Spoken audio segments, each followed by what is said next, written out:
The Book of Nehemiah, Chapter 1. The words of Nehemiah, the son of Hakaliah. And it came to pass in the month Kislew, in the 20th year, as I was in Shushan the palace, that Hanani, one of my brethren, came, he and certain men of Judah. And I asked them concerning the Jews that had escaped, which were left of the captivity, and concerning Jerusalem. And they said unto me, The remnant that are left of the captivity there in the province are in great affliction and reproach. The wall of Jerusalem also is broken down, and the gates thereof are burned with fire. And it came to pass, when I heard these words, that I sat down and wept, and mourned certain days, and fasted, and prayed before the God of heaven, and said, I beseech thee, O Lord God of heaven, the great and terrible God, that keepeth covenant and mercy for them that love him and observe his commandments. Let thine ear now be attentive, and thine eyes open, that thou mayest hear the prayer of thy servant, which I pray before thee now, day and night, for the children of Israel thy servants, and confess the sins of the children of Israel, which we have sinned against thee. Both I and my father's house have sinned. We have dealt very corruptly against thee, and have not kept the commandments, nor the statutes, nor the judgments, which thou commandest thy servant Moses. Remember, I beseech thee, the word that thou commandest thy servant Moses, saying, If ye transgress, I will scatter you abroad among the nations. But if ye turn unto me and keep my commandments, and do them, though there were of you cast out unto the uttermost part of the heaven, yet will I gather them from thence, and will bring them unto the place that I have chosen to set my name there. Now these are thy servants and thy people, whom thou hast redeemed by thy great power, and by thy strong hand. O Lord, I beseech thee, let now thine ear be attentive to the prayer of thy servant, and to the prayer of thy servants, who desire to fear thy name. And prosper, I pray thee, thy servant this day, and grant him mercy in the sight of this man. For I was the king's cupbearer. Chapter 2. And it came to pass in the month Nisan, in the 20th year of Artaxerxes the king, that wine was before him. And I took up the wine and gave it unto the king. Now I had not been beforetime sad in his presence. Wherefore the king said unto me, Why is thy countenance sad, seeing thou art not sick? This is nothing else but sorrow of heart. Then I was very sore afraid, and said unto the king, Let the king live forever. Why should not my countenance be sad, when the city, the place of my father's sepulchres, lieth waste, and the gates thereof are consumed with fire? Then the king said unto me, For what dost thou make request? So I prayed to the God of heaven. And I said unto the king, If it please the king, and if thy servant have found favor in thy sight, that thou wouldest send me unto Judah, unto the city of my father's sepulchres, that I may build it. And the king said unto me, the queen also sitting by him, For how long shall thy journey be, and when wilt thou return? So it pleased the king to send me. And I set him a time. Moreover I said unto the king, If it please the king, let letters be given me to the governors beyond the river, that they may convey me over till I come into Judah. And a letter unto Asaph, the keeper of the king's forest, that he may give me timber to make beams for the gates of the palace, which appertain to the house, and for the wall of the city, and for the house that I shall enter into. And the king granted me, according to the good hand of my God upon me. Then I came to the governors beyond the river, and gave them the king's letters. Now the king had sent captains of the army and horsemen with me. When Sanballat the Horonite, and Tobiah the servant, the Ammonite, heard of it, it grieved them exceedingly that there was come a man to seek the welfare of the children of Israel. So I came to Jerusalem, and was there 3 days. And I arose in the night, I and some few men with me. Neither told I any man what my God had put in my heart to do at Jerusalem. Neither was there any beast with me, save the beast that I rode upon.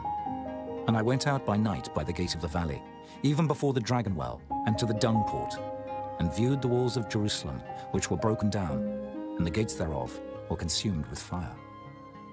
Then I went on to the gate of the fountain, and to the king's pool, but there was no place for the beast that was under me to pass. Then went I up in the night by the brook, and viewed the wall, and turned back, and entered by the gate of the valley, and so returned. And the rulers knew not whither I went, or what I did. Neither had I as yet told it to the Jews, nor to the priests, nor to the nobles, nor to the rulers, nor to the rest that did the work. Then said I unto them, Ye see the distress that we are in, how Jerusalem lieth waste, and the gates thereof are burned with fire. Come, and let us build up the wall of Jerusalem, that we be no more a reproach. Then I told them of the hand of my God which was good upon me, as also the king's words that he had spoken unto me. And they said, Let us rise up and build. So they strengthened their hands for this good work. But when Sanballat the Horonite, and Tobiah the servant, the Ammonite, and Geshem the Arabian heard it, they laughed us to scorn and despised us, and said, What is this thing that ye do? Will ye rebel against the king? Then answered I them, and said unto them, The God of heaven, he will prosper us. Therefore we his servants will arise and build. But ye have no portion, nor right, nor memorial in Jerusalem. Chapter 3. Then Eliashib, the high priest, rose up with his brethren the priests, and they builded the sheep gate. They sanctified it, and set up the doors of it. Even unto the tower of Meah they sanctified it, unto the tower of Hananiel. And next unto him builded the men of Jericho, and next to them builded Zaccur the son of Imri. But the fish gate did the sons of Hassenaah build, who also laid the beams thereof, and set up the doors thereof, the locks thereof, and the bars thereof. And next unto them repaired Meremoth the son of Urijah, the son of Koz.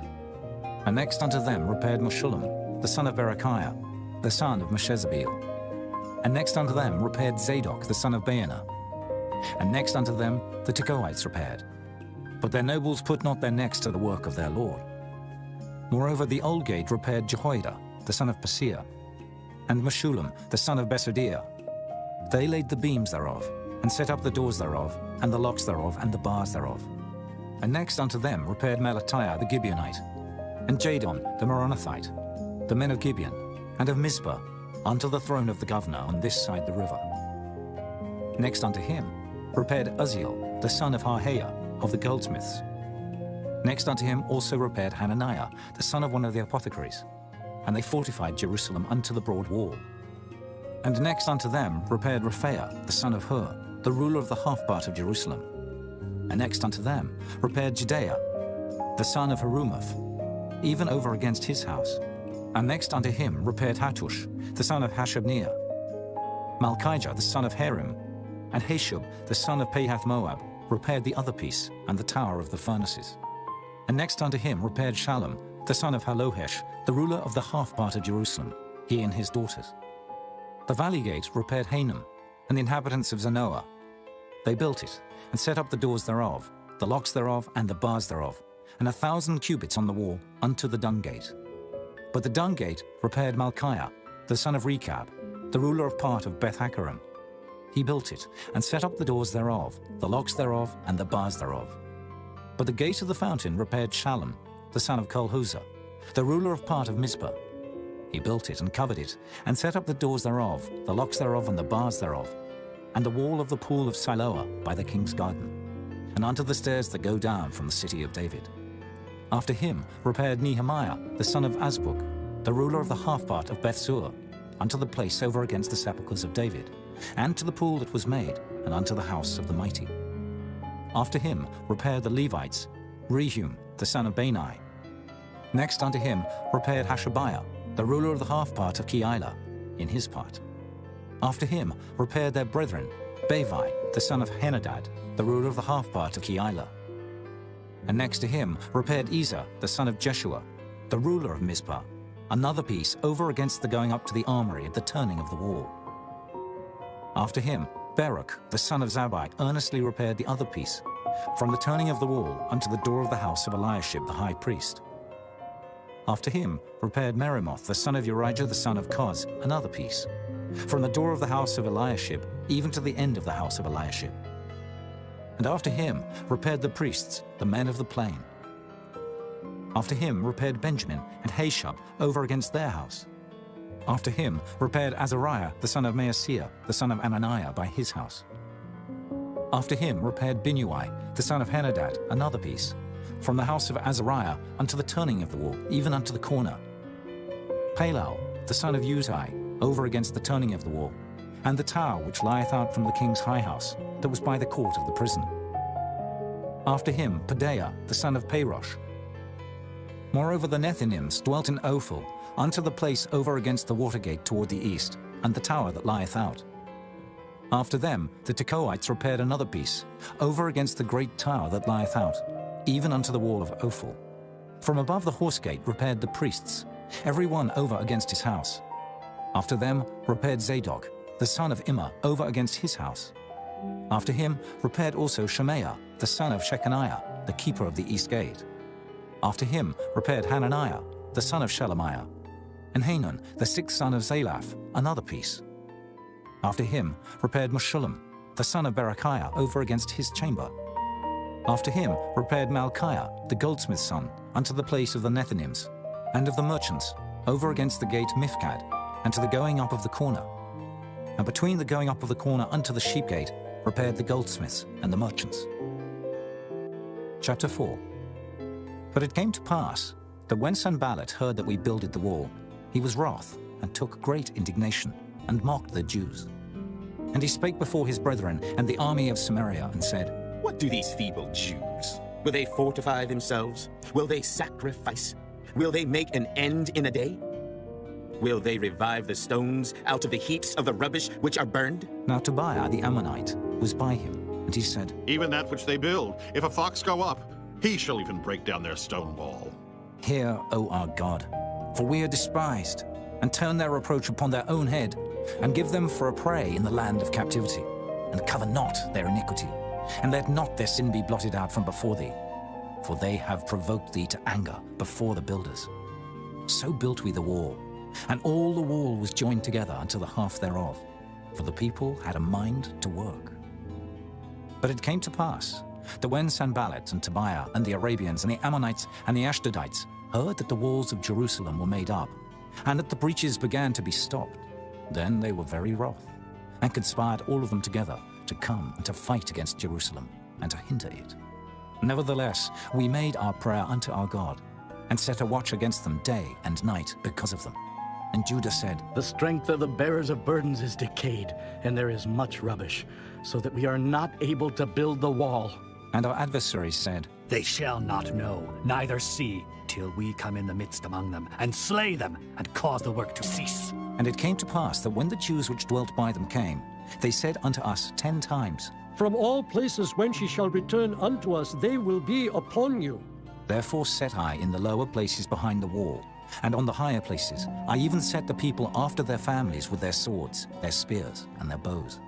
And I looked, and rose up, and said unto the nobles and to the rulers and to the rest of the people, Be not ye afraid of them. Remember the Lord which is great and terrible, and fight for your brethren, your sons, and your daughters, your wives, and your houses. And it came to pass, when our enemies heard that it was known unto us, and God had brought their counsel to naught, that we returned all of us to the wall, every one unto his work. And it came to pass from that time forth, that the half of my servants wrought in the work, and the other half of them held both the spears, the shields, and the bows, and the habergeons. And the rulers were behind all the house of Judah. They which builded on the wall, and they that bare burdens, with those that laded, every one with one of his hands wrought in the work, and with the other hand held a weapon. For the builders, every one had his sword girded by his side, and so builded. And he that sounded the trumpet was by me. And I said unto the nobles and to the rulers and to the rest of the people, The work is great and large, and we are separated upon the wall, one far from another. In what place, therefore, ye hear the sound of the trumpet, resort ye thither unto us. Our God shall fight for us. So we labored in the work, and half of them held the spears from the rising of the morning till the stars appeared. Likewise at the same time said I unto the people, Let every one with his servant lodge within Jerusalem, that in the night they may be a guard to us, and labor on the day. So neither I, nor my brethren, nor my servants, nor the men of the guard which followed me, none of us put off our clothes, saving that every one put them off for washing. Chapter 5. And there was a great cry of the people and of their wives against their brethren the Jews. For there were that said, We, our sons and our daughters, are many. Therefore we take up corn for them that we may eat and live. Some also there were that said, We have mortgaged our lands, vineyards, and houses, that we might buy corn because of the dearth. There were also that said, We have borrowed money for the king's tribute, and that upon our lands and vineyards. Yet now our flesh is as the flesh of our brethren, our children as their children. And lo, we bring into bondage our sons and our daughters to be servants, and some of our daughters are brought unto bondage already. Neither is it in our power to redeem them, for other men have our lands and vineyards. And I was very angry when I heard their cry and these words. Then I consulted with myself, and I rebuked the nobles and the rulers, and said unto them, Ye exact usury, every one of his brother. And I set a great assembly against them. And I said unto them, We, after our ability, have redeemed our brethren the Jews, which were sold unto the heathen. And will ye even sell your brethren? Or shall they be sold unto us? Then held they their peace, and found nothing to answer. Also I said, It is not good that ye do. Ought ye not to walk in the fear of our God, because of the reproach of the heathen, our enemies? I likewise, and my brethren, and my servants, might exact of them money and corn. I pray you, let us leave off this usury. Restore, I pray you, to them, even this day, their lands, their vineyards, their oliveyards, and their houses. Also the 100th part of the money, and of the corn, the wine, and the oil, that ye exact of them. Then said they, We will restore them, and will require nothing of them. So will we do as thou sayest. Then I called the priests, and took an oath of them, that they should do according to this promise. Also I shook my lap, and said, So God shake out every man from his house, and from his labor, that performeth not this promise. Even thus be he shaken out, and emptied. And all the congregation said, Amen! And praised the Lord. And the people did according to this promise. Moreover, from the time that I was appointed to be their governor in the land of Judah, from the 20th year, even unto the 32nd year of Artaxerxes the king, that is 12 years, I and my brethren have not eaten the bread of the governor. But the former governors that had been before me were chargeable unto the people, and had taken of them bread and wine, beside 40 shekels of silver. Yea, even their servants bare rule over the people. But so did not I, because of the fear of God. Yea, also I continued in the work of this wall, neither bought we any land. And all my servants were gathered thither unto the work. Moreover, there were at my table 150 of the Jews and rulers, beside those that came unto us from among the heathen that are about us. Now that which was prepared for me daily was 1 ox and 6 choice sheep. Also fowls were prepared for me, and once in 10 days store of all sorts of wine. Yet for all this required not I the bread of the governor, because the bondage was heavy upon this people. Think upon me, my God, for good, according to all that I have done for this people. Chapter 6. Now it came to pass, when Sanballat and Tobiah and Geshem the Arabian, and the rest of our enemies heard that I had builded the wall, and that there was no breach left therein, though at that time I had not set up the doors upon the gates, that Sanballat and Geshem sent unto me, saying, Let us meet together in some one of the villages in the plain of Ono. But they thought to do me mischief. And I sent messengers unto them, saying, I am doing a great work, so that I cannot come down. Why should the work cease, whilst I leave it, and come down to you? Yet they sent unto me 4 times after this sort. And I answered them after the same manner. Then sent Sanballat his servant unto me in like manner the 5th time, with an open letter in his hand, wherein was written, It is reported among the heathen, and Gashmu saith it, that thou and the Jews think to rebel. For which cause thou buildest the wall, that thou mayest be their king, according to these words. And thou hast also appointed prophets to preach of thee at Jerusalem, saying, There is a king in Judah. And now shall it be reported to the king according to these words. Come now, therefore, and let us take counsel together. Then I sent unto him, saying, There are no such things done as thou sayest, but thou feignest them out of thine own heart. For they all made us afraid, saying, Their hand shall be weakened from the work, that it be not done. Now therefore, O God, strengthen my hands. Afterward I came unto the house of Shemaiah, the son of Delaiah, the son of Mehetabeel, who was shut up. And he said, Let us meet together in the house of God, within the temple, and let us shut the doors of the temple. For they will come to slay thee, yea, in the night will they come to slay thee. And I said, Should such a man as I flee? And who is there, that being as I am, would go into the temple to save his life? I will not go in. And lo, I perceived that God had not sent him, but that he pronounced this prophecy against me. For Tobiah and Sanballat had hired him. Therefore was he hired, that I should be afraid and do so, and sin, and that they might have matter for an evil report, that they might reproach me. My God, think thou upon Tobiah and Sanballat according to these their works, and on the prophetess Noadiah, and the rest of the prophets, that would have put me in fear. So the wall was finished on the 25th day of the month Elul, in 52 days. And it came to pass that when all our enemies heard thereof, and all the heathen that were about us saw these things, they were much cast down in their own eyes. For they perceived that this work was wrought of our God.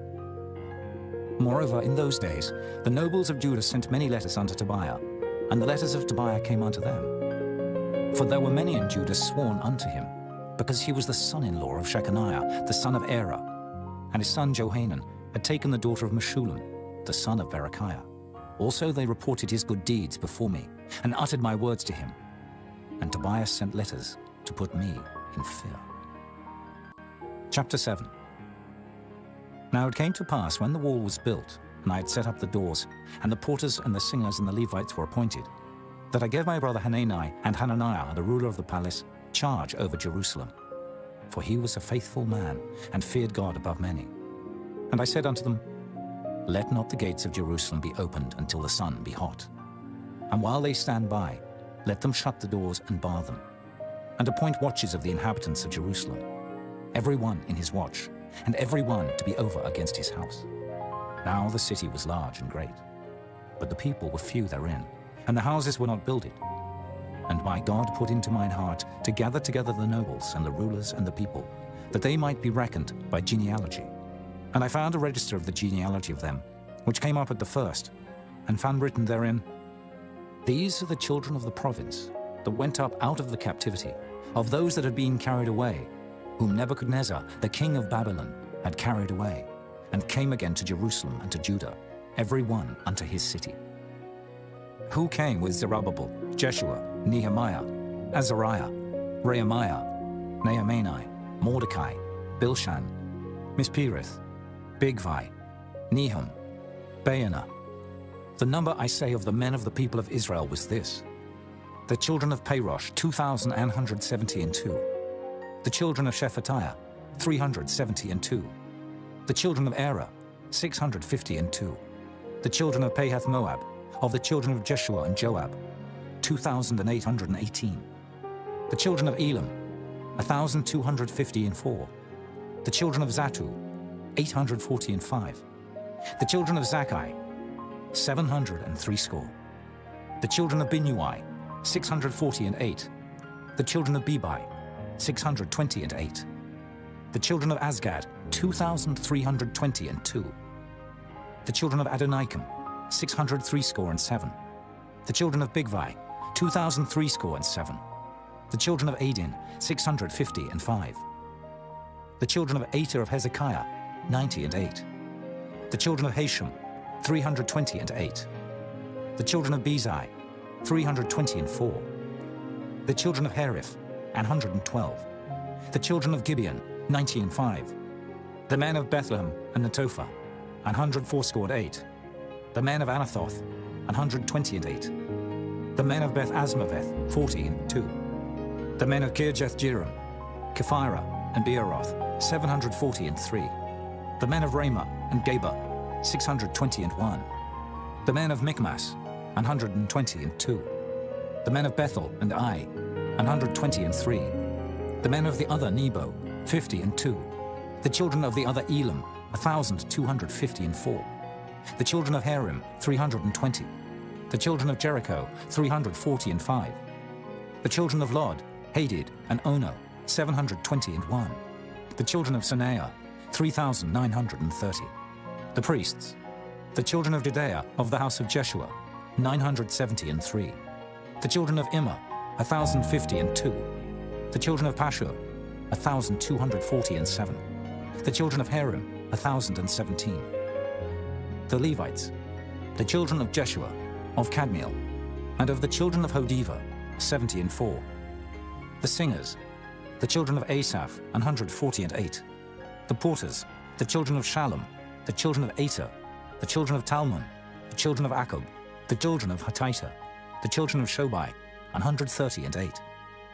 The Nethinims, the children of Zihah, the children of Hashupha, the children of Tabaoth, the children of Kiros, the children of Siyah, the children of Padan, the children of Lebana, the children of Hagabah, the children of Shalmai, the children of Hanan, the children of Giddel, the children of Gehar, the children of Reaiah, the children of Rezin, the children of Nekoda, the children of Gazam, the children of Uzzah, the children of Phasir, the children of Besai, the children of Meunim, the children of Nephishasim, the children of Bakbuk, the children of Hakupha, the children of Hahur, the children of Baslith, the children of Mahida, the children of Harsha, the children of Barkos, the children of Sisera, the children of Tamar, the children of Neziah, the children of Hatipha, the children of Solomon's servants, the children of Sotai, the children of Sophereth, the children of Berida, the children of Jaela, the children of Darkon, the children of Giddel, the children of Shephatiah, the children of Hattil, the children of Pokereth of Zebaim, the children of Ammon. All the Nethinims and the children of Solomon's servants were 392, and these were they which went up also from Tel Melah, Tel Harisha, Cherub, Adon, and Immer. But they could not show their father's house, nor their seed, whether they were of Israel. The children of Delaiah, the children of Tobiah, the children of Nekoda, 642. And of the priests, the children of Hobaiah, the children of Koz, the children of Barzillai, which took one of the daughters of Barzillai the Gileadite to wife, and was called after their name. These sought their register among those that were reckoned by genealogy, but it was not found. Therefore were they, as polluted, put from the priesthood. And the Tershatha said unto them that they should not eat of the most holy things, till there stood up a priest with Urim and Thummim. The whole congregation together was 42,303 score, beside their manservants and their maidservants, of whom there were 7,337. And they had 245 singing men and singing women. Their horses, 736. Their mules, 245. Their camels, 435. 6,720 asses. And some of the chief of the fathers gave unto the work. The Tershatha gave to the treasure 1,000 drams of gold, 50 basins, 530 priests' garments. And some of the chief of the fathers gave to the treasure of the work 20,000 drams of gold, and 2,200 pound of silver. And that which the rest of the people gave was 20,000 drams of gold, and 2,000 pound of silver, and 67 priests' garments. So the priests and the Levites, and the porters and the singers, and some of the people, and the Nethinims, and all Israel, dwelt in their cities. And when the 7th month came, the children of Israel were in their cities. Chapter 8. And all the people gathered themselves together as one man into the street that was before the water gate. And they spake unto Ezra the scribe to bring the book of the law of Moses, which the Lord had commanded to Israel. And Ezra the priest brought the law before the congregation, both of men and women, and all that could hear with understanding, upon the 1st day of the 7th month. And he read therein before the street that was before the water gate, from the morning until midday, before the men and the women and those that could understand. And the ears of all the people were attentive unto the book of the law. And Ezra the scribe stood upon a pulpit of wood, which they had made for the purpose. And beside him stood Mattithiah, and Shema, and Anaiah, and Urijah, and Hilkiah, and Maaseiah on his right hand, and on his left hand Pedaiah, and Mishael, and Malchiah, and Hashum, and Hashbaddanah, Zechariah, and Meshullam. And Ezra opened the book in the sight of all the people, for he was above all the people. And when he opened it, all the people stood up. And Ezra blessed the Lord, the great God. And all the people answered, Amen! Amen! with lifting up their hands. And they bowed their heads and worshipped the Lord with their faces to the ground. Also Jeshua, and Bani, and Sherebiah, Jamin, Akab, Shabbathai, Hodijah, Maaseiah, Kelita, Azariah, Jozabad, Hanan, Pelaiah, and the Levites, caused the people to understand the law. And the people stood in their place. So they read in the book, in the law of God distinctly, and gave the sense, and caused them to understand the reading.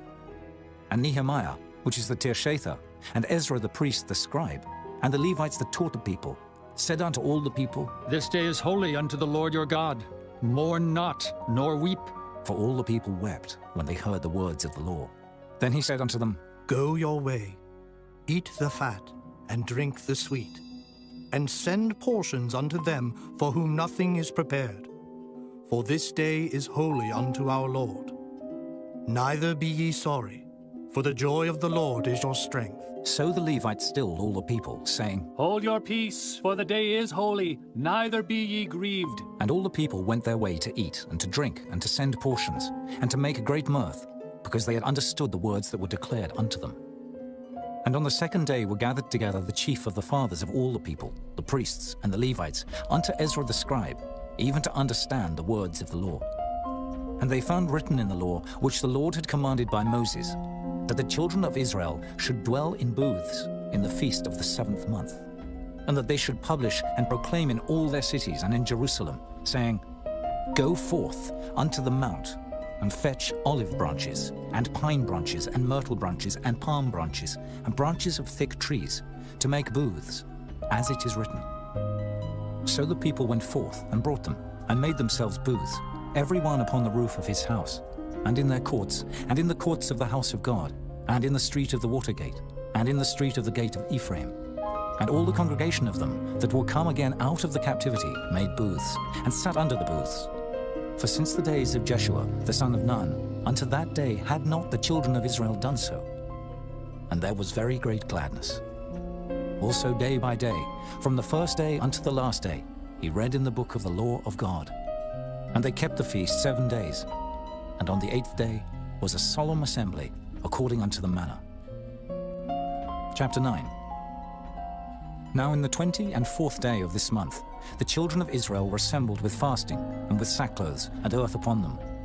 And the seed of Israel separated themselves from all strangers, and stood and confessed their sins, and the iniquities of their fathers. And they stood up in their place, and read in the book of the law of the Lord their God 1/4 part of the day.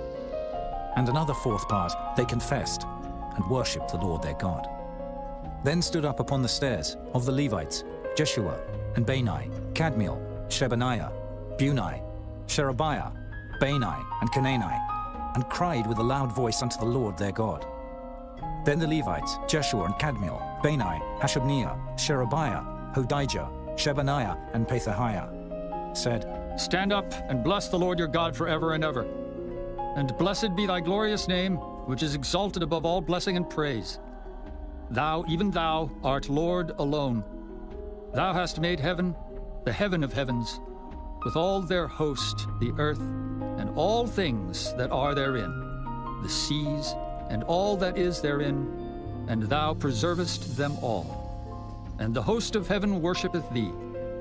Thou art the Lord, the God, who didst choose Abram, and broughtest him forth out of Ur of the Chaldees, and gavest him the name of Abraham, and foundest his heart faithful before thee, and madest a covenant with him to give the land of the Canaanites, the Hittites, the Amorites, and the Perizzites, and the Jebusites, and the Girgashites, to give it, I say, to his seed, and hast performed thy words, for thou art righteous, and didst see the affliction of our fathers in Egypt, and heardest their cry by the Red Sea, and showedst signs and wonders upon Pharaoh and on all his servants, and on all the people of his land.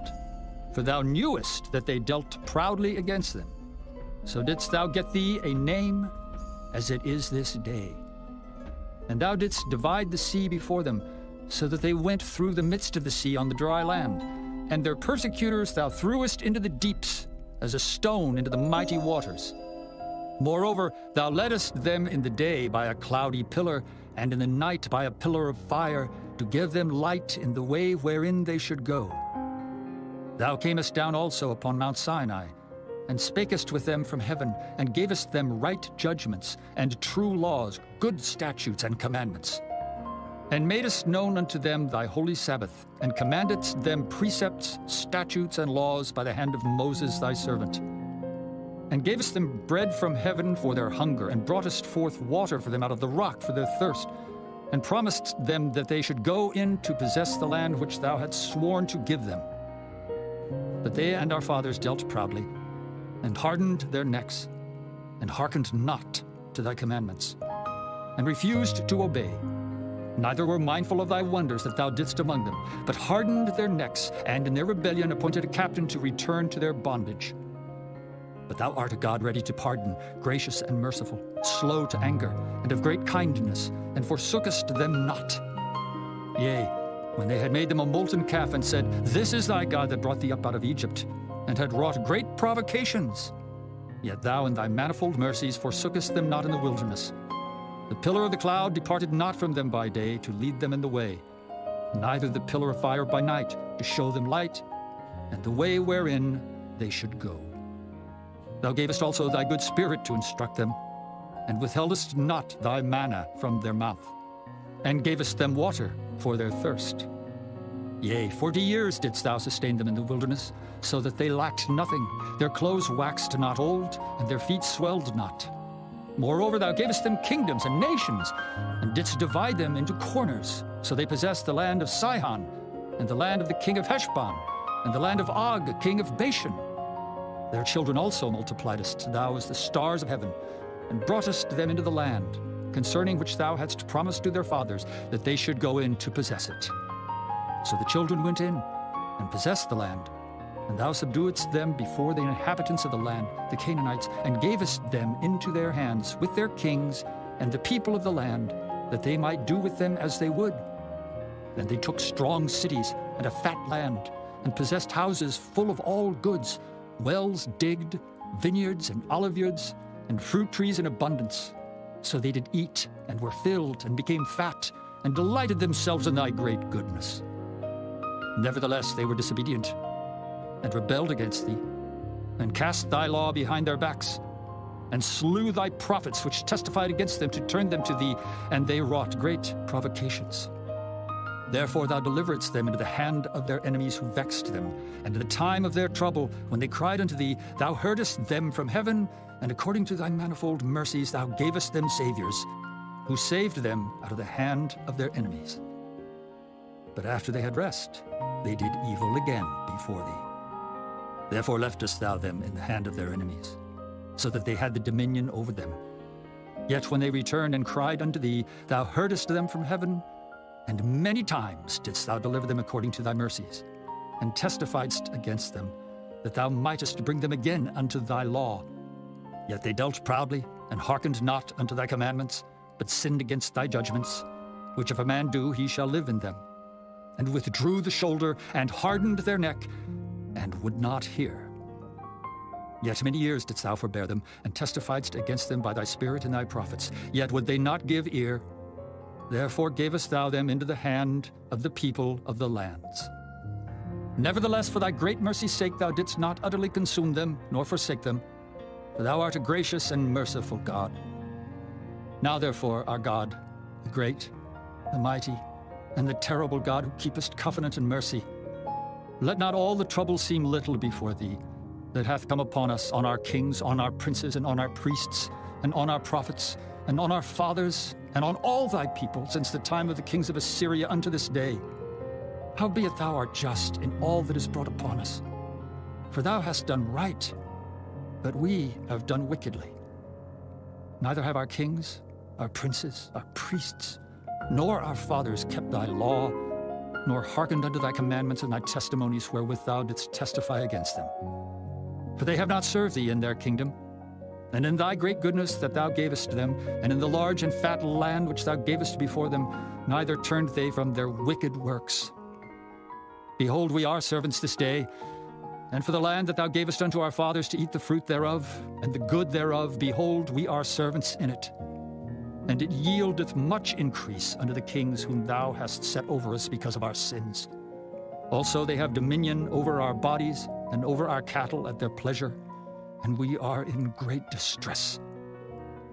And because of all this, we make a sure covenant, and write it, and our princes, Levites, and priests seal unto it. Chapter 10. Now those that sealed were Nehemiah, the Tirshatha, the son of Hakaliah, and Zidkijah, Seraiah, Azariah, Jeremiah, Pashur, Amariah, Malchijah, Hattush, Shebaniah, Maluk, Harim, Meremoth, Obadiah, Daniel, Ginnethon, Baruch, Meshullam, Abijah, Mijamin, Maaziah, Bilgai, Shemaiah. These were the priests. And the Levites, both Jeshua, the son of Azaniah, Binnui of the sons of Henadad, Kadmiel, and their brethren, Shebaniah, Hodijah, Kelita, Pelaiah, Hanan, Micah, Rehob, Hashabiah, Zachar, Sherebiah, Shebaniah, Hodijah, Bani, Beninu, the chief of the people, Parosh, Pahath-Moab, Elam, Zathu, Bani, Bunai, Azgad, Bebai, Adonijah, Bigvai, Adin, Ater, Hizkijah, Azar, Hodijah, Hashem, Bezai, Herif, Anathoth, Nebai, Magpiash, Meshullam, Hezer, Meshezabeel, Zadok, Jaddua, Pelatiah, Hanan, Anaiah, Hoshea, Hananiah, Hashub, Halohesh, Pilaha, Shobek, Rehum, Hashabnah, Maaseiah, and Ahijah, Hanan, Anan, Maluk, Harim, Baanah, and the rest of the people, the priests, the Levites, the porters, the singers, the Nethinims, and all that they had separated themselves from the people of the lands unto the law of God, their wives, their sons, and their daughters, every one having knowledge and having understanding.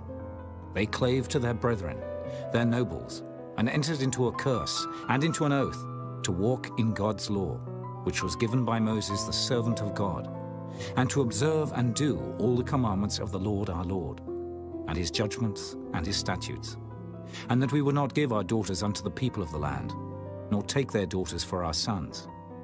And if the people of the land bring ware or any victuals on the Sabbath day to sell, that we would not buy it of them on the Sabbath or on the holy day, and that we would leave the 7th year and the exaction of every debt. Also we made ordinances for us, to charge ourselves yearly with the 3rd part of a shekel for the service of the house of our God, for the showbread, and for the continual meat offering, and for the continual burnt offering, of the Sabbaths, of the new moons, for the set feasts, and for the holy things, and for the sin offerings to make an atonement for Israel, and for all the work of the house of our God.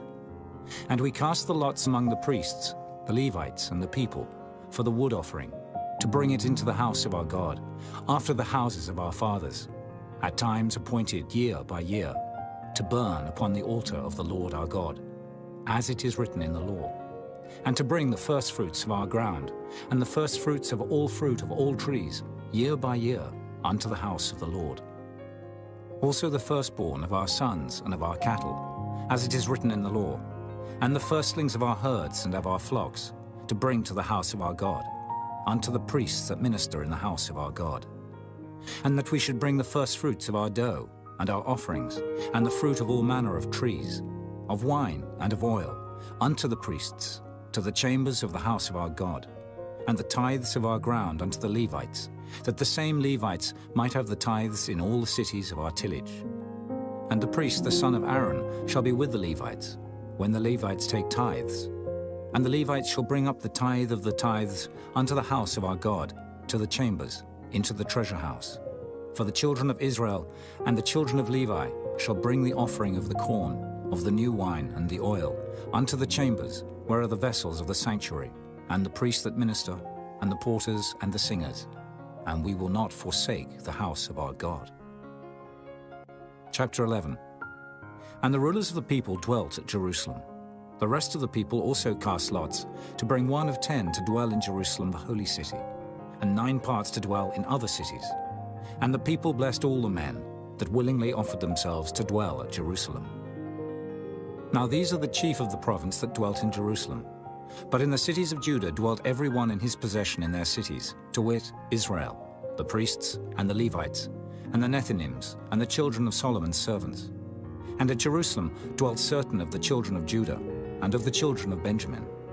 Of the children of Judah, Athaiah, the son of Uzziah, the son of Zechariah, the son of Amariah, the son of Shephatiah, the son of Mahalaleel, of the children of Perez.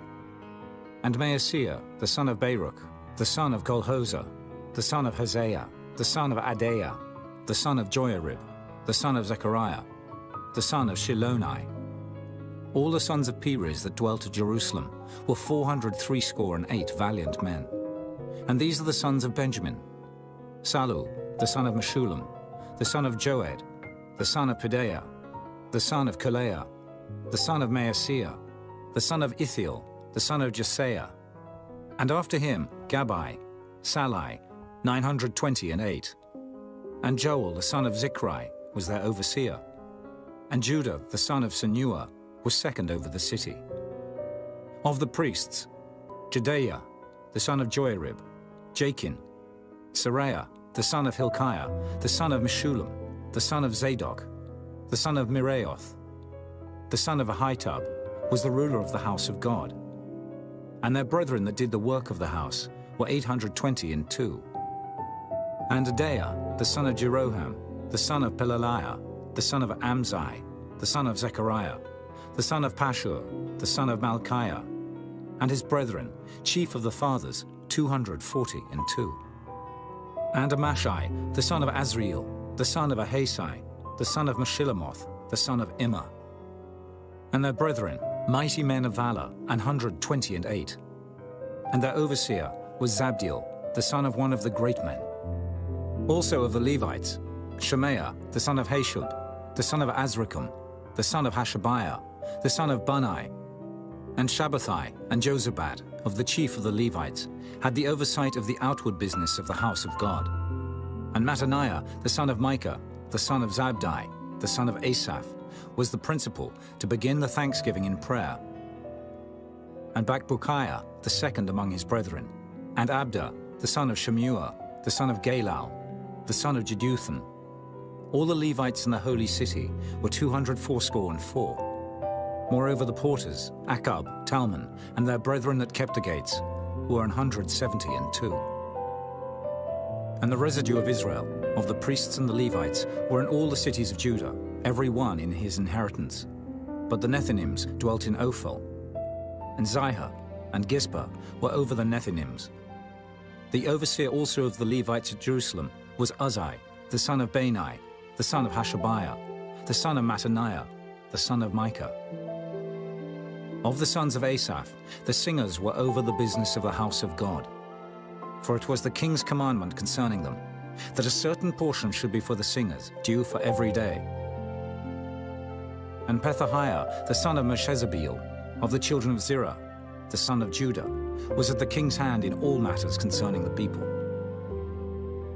And for the villages with their fields, some of the children of Judah dwelt at Kirjath-arba, and in the villages thereof, and at Dibon, and in the villages thereof, and at Jekabzeel, and in the villages thereof, and at Jeshua, and at Moladah, and at Beth-Phelet, and at Hazeshul, and at Beersheba, and in the villages thereof, and at Ziklag, and at Makona, and in the villages thereof, and at Enrimmon, and at Zeriah, and at Jarmuth, Zanoah, Abdullam, and in their villages, at Lachish, and the fields thereof, at Azekah, and in the villages thereof.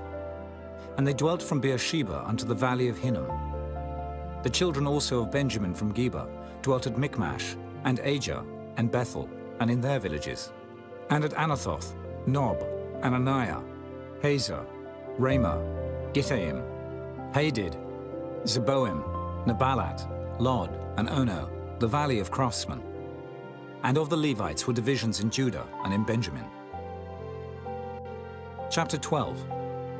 Now these are the priests and the Levites that went up with Zerubbabel, the son of Shealtiel, and Jeshua, Seraiah, Jeremiah, Ezra, Amariah, Malluch, Hattush, Shechaniah, Rehum, Merimoth, Iddo, Ginnetho, Abijah, Miamin, Maadiah, Bilgah, Shemaiah, and Joiarib, Jedaiah, Salu, Amok, Hilkiah, Judea. These were the chief of the priests and of their brethren in the days of Jeshua. Moreover, the Levites: Jeshua, Binnui, Kadmiel, Sherebiah, Judah, and Mattaniah, which was over the thanksgiving, he and his brethren. Also Bakbukiah and Unai, their brethren, were over against them in the watches. And Jeshua begat Joachim. Joachim also begat Eliashib. And Eliashib begat Joiada. And Joiada begat Jonathan. And Jonathan begat Jaddua. And in the days of Joachim were priests, the chief of the fathers, of Seraiah, Meraiah, of Jeremiah, Hananiah, of Ezra, Meshullam, of Amariah, Jehohanan, of Melichu, Jonathan, of Shebaniah, Joseph, of Harim, Adna, of Meraioth, Helkai, of Iddo, Zechariah, of Ginnethon, Meshullam, of Abijah, Zichri, of Miniamin, of Moadiah, Piltai, of Bilgah, Shammua, of Shemaiah, Jehonathan, and of Joiarib, Mattanai, of Judea, Uzai, of Salai, Kalai, of Amok, Eber, of Hilkiah, Hashabiah, of Judea, Nathaniel. The Levites in the days of Eliashib, Joiada, and Johanan, and Jaddua were recorded chief of the fathers. Also the priests, to the reign of Darius the Persian. The sons of Levi, the chief of the fathers, were written in the book of the Chronicles, even unto the days of Johanan the son of Eliashib.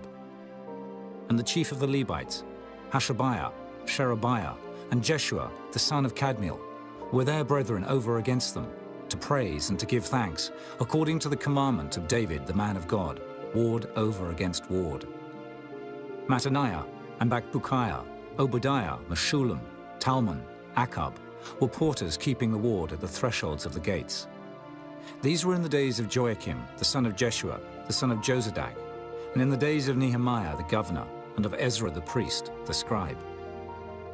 And at the dedication of the wall of Jerusalem, they sought the Levites out of all their places, to bring them to Jerusalem, to keep the dedication with gladness, both with thanksgivings and with singing, with cymbals, psalteries, and with harps.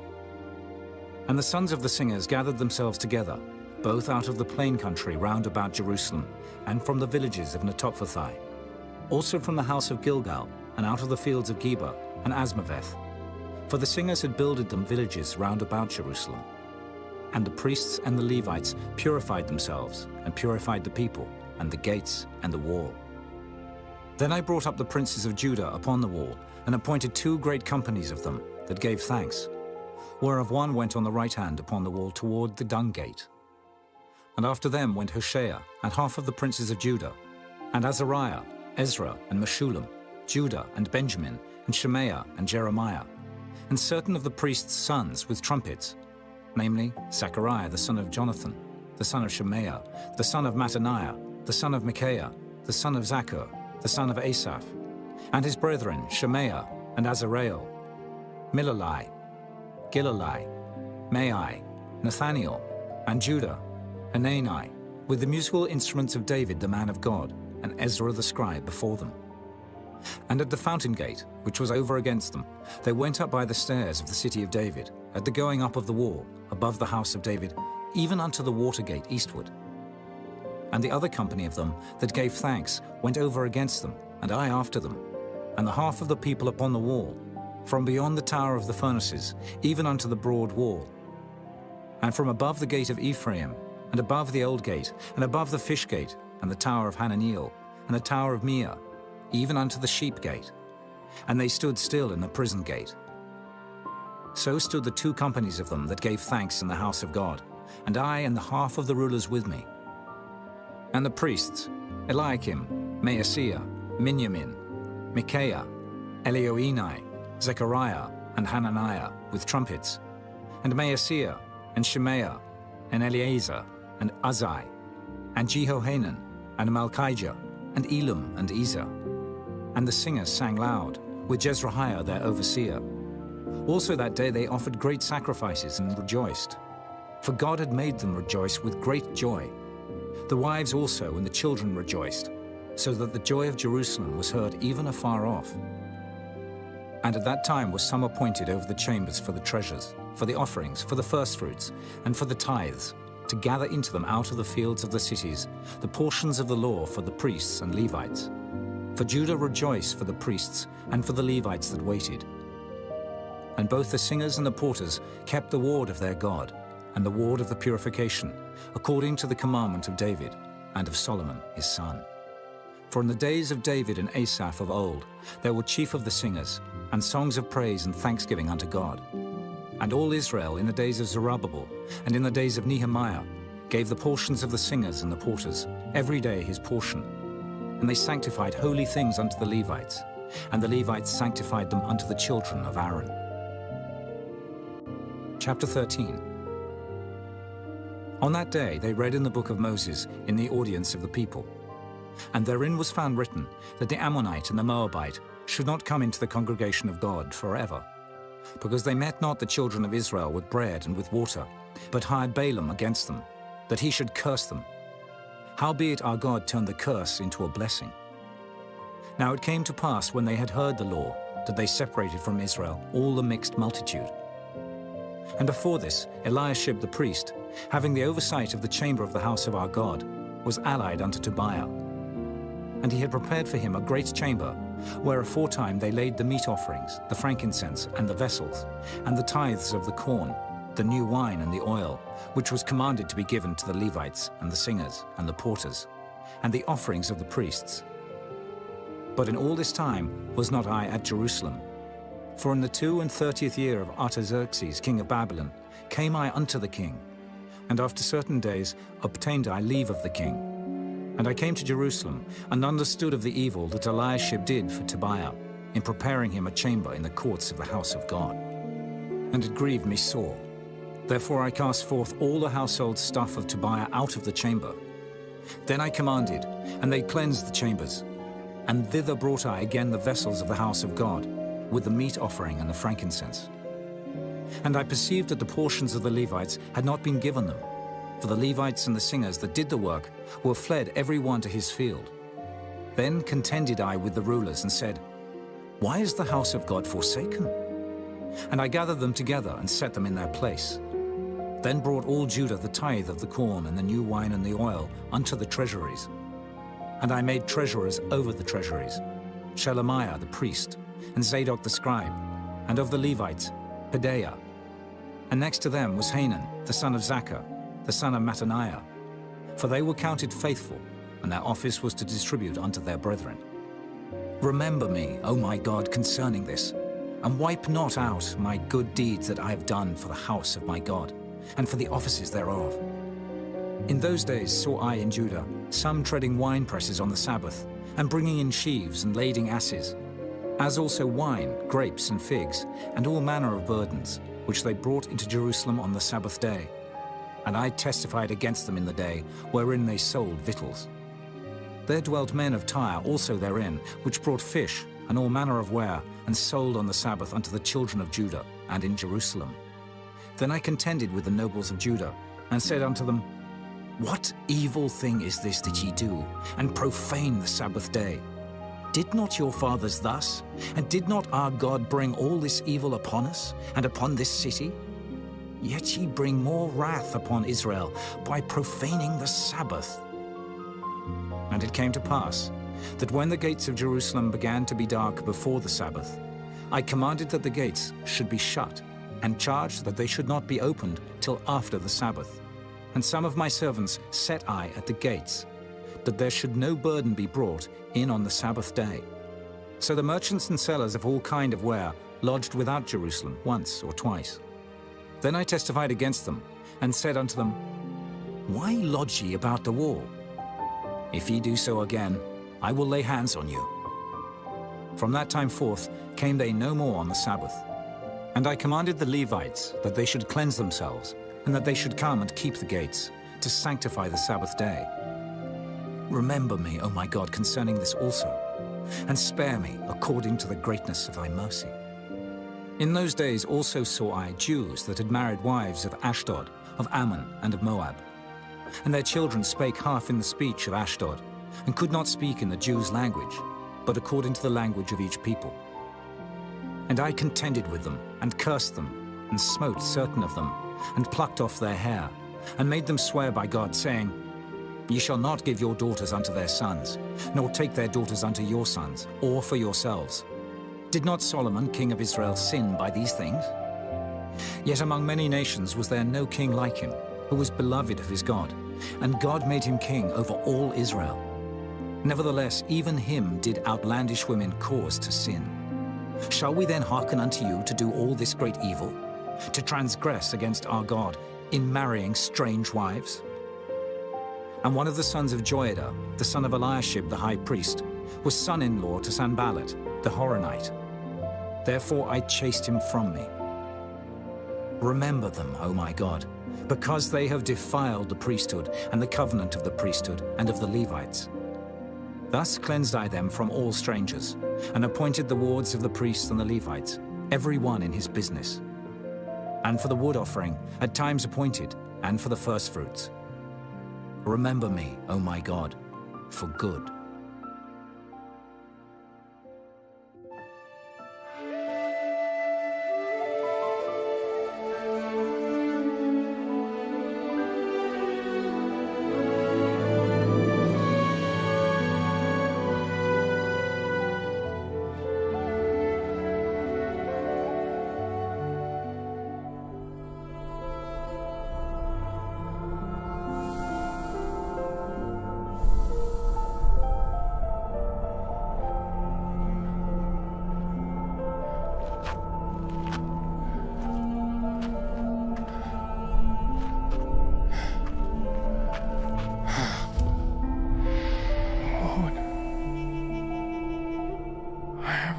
For you to lead us out of Babylon.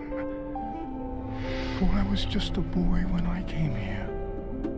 The generation which offended you has passed away. And now their children's children yearn to see a home they have never known.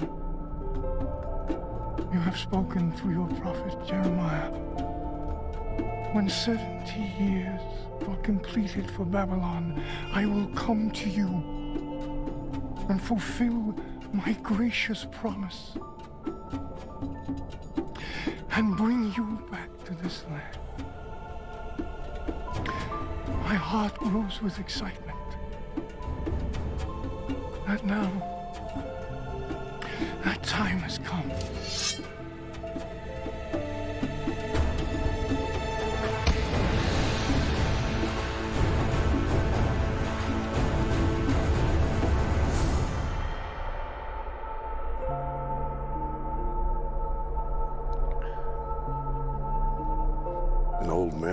Unbidden is often a fool. And less often come as assassins. Perhaps a foolish assassin. Forgive us, my king. Do you know whom you address? He's the king of Babylon, ruler of the four quarters of the earth, Kurush, in the old Persian tongue. He has seized by might of arms the birthright which would otherwise have been denied him. He is Cyrus the Great.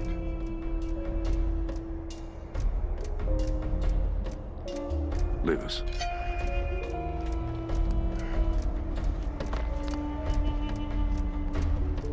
Who are you, old man?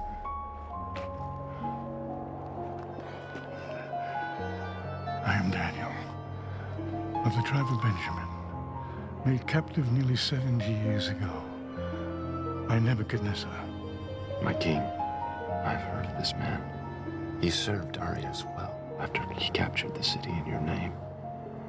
It is said he spent a night in the lion's den. The beasts would not touch him. Is this true? It is. Oh. I know who you are now. Tell me why you're here. I seek to tell thee a story. A tale of 4 kings. One great, one foolish, one who has been deceived, and one who is destined to be regarded as wise for all the ages of the world to come. Stories from your imagination? No, King.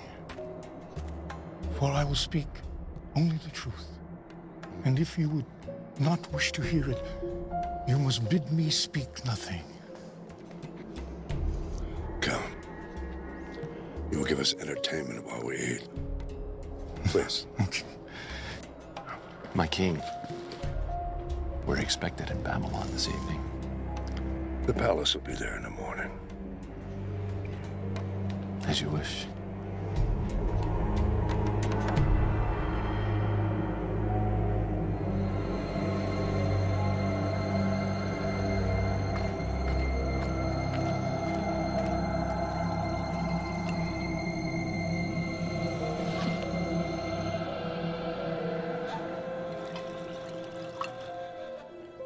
I cannot, O king. My king, the Hebrews eat and drink only their own food, which is prepared according to their rituals. To do otherwise, even from the hand of a king, is to defile themselves. You promised me a tale. 4, in fact. I delayed my journey to listen. I will hear them now. So be it, my lord. The first king I will speak of is Nebuchadnezzar, king of Babylon. When I was just a boy, he threw down the Assyrian Empire, my people's ancient nemesis. But the destruction of Israel's enemies brought us no relief, because in the 3rd year of Nebuchadnezzar's reign, he turned his gaze upon Jerusalem and besieged it. And the Lord delivered the king of Judea into his hand, along with all of his officers, nobles, and administrators.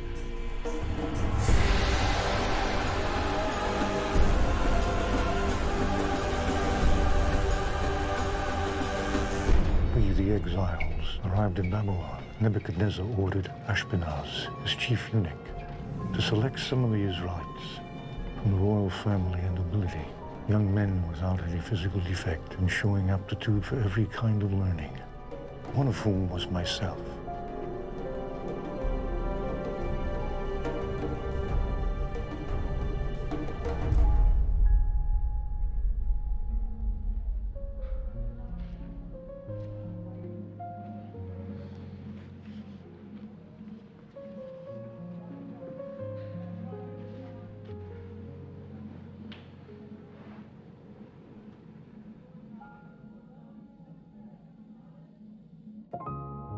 O Lord, Jerusalem has sinned greatly. Like a widow is she. Once great among the nations, a queen among the people, has become a slave. Her children captive before the foe. My eyes overflow with tears. For you, Lord, are righteous, yet we rebelled against your command. Comfort me, O Lord, comfort me and my brothers, and restore our spirit.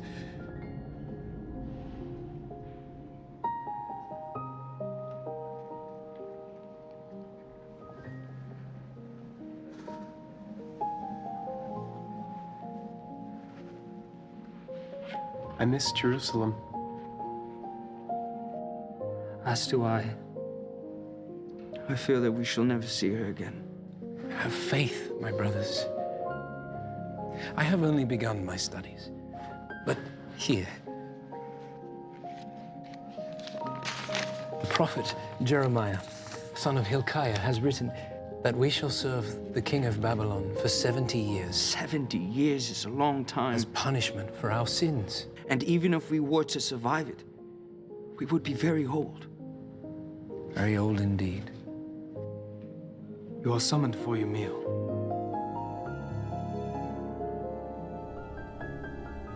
Why would they only take 10,000 of us and leave the rest of our people behind? Yes.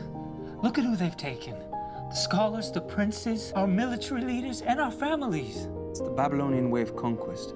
You take away the leaders, and the rest can easily be governed. They've changed our names, hoping we'll forget our God and our clothes, so we'll look like them. They've changed everything about us. We need to make each other a promise. Never to become like them.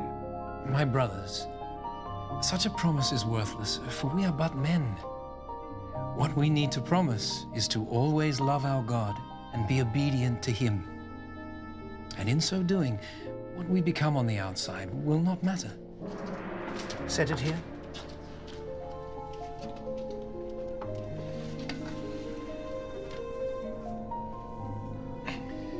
Lord Steward, please allow me to ask, what is this meat? Where is it from? And how was it slaughtered? The cattle are from the king's herd. They are fattened along the river and strangled before the altars of Marduk before their flesh is carried to the kitchens. The swine are from the king's pens. They are fed on choice food. And it is rumored the king's executioner laces their feed with the entrails of his victims, so that the king's chosen may feast and grow strong on the flesh of his enemies. It is considered the greatest of delicacies. To some, perhaps, but not to us. We are forbidden to eat it. For the Almighty has commanded us, the pig is unclean. You are not to eat their meat or touch their carcasses. Nor can we eat anything sacrificed to gods other than our own. But the king cannot, he will not change the customs of his hall to fit your wishes. You must know this. And we will not ask him to. But you must eat. I have been charged with your well-being. If you are seen to be wasting away, I'm afraid of what my lord the king will do. He will have my head. And we would not wish it so. Therefore, put your servants to the test. For 10 days, give us nothing but vegetables to eat and water to drink. Then compare our appearance to that of the other young men who eat the royal food.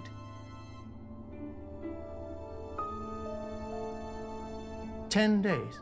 10 days. And if, after that, your appearance is found wanting?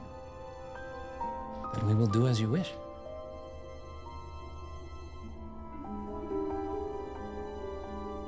Your request was polite. I'm rather surprised it was honored. I have no doubt the Lord favorably disposed his heart to hear our request. By the end of 10 days, my companions and I looked healthier and better nourished than the young men who ate the royal food. And so the chief eunuch allowed us to continue refusing the wine and choice fare. And we remained undefiled. The period of our instruction went by quickly. During those many years, we were living in a foreign land, speaking a foreign language, and living under a foreign king. But despite this, our hearts belonged only to God. And at the end of that time, my companions and I were presented before Nebuchadnezzar himself. The king's executioner, Arioch, will be in the chamber. If you are found unworthy, you will be executed on the spot. And so will I.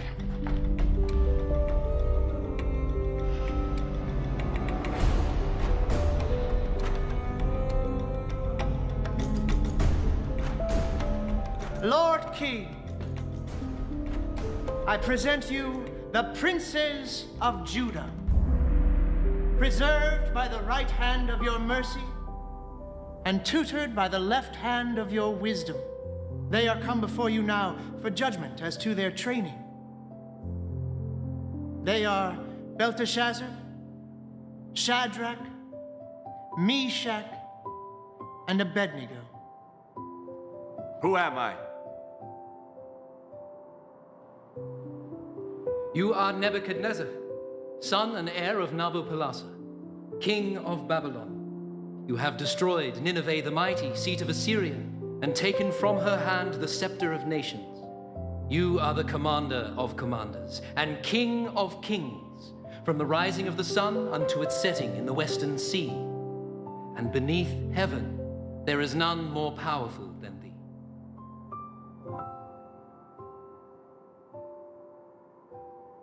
You, come forth.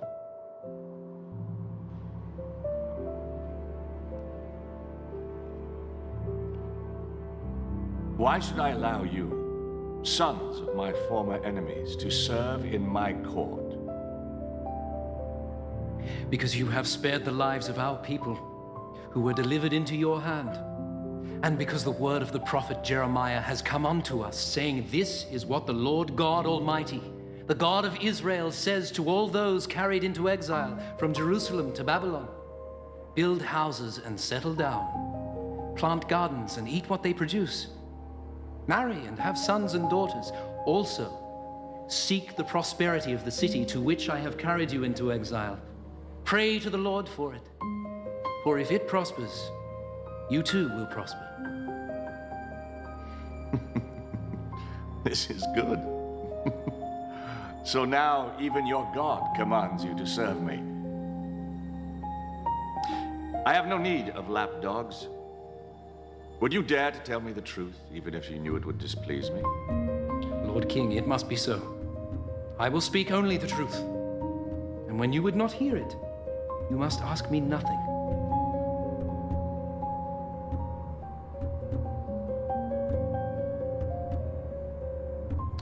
I pronounce them worthy. Have their names be written in the book of the wise.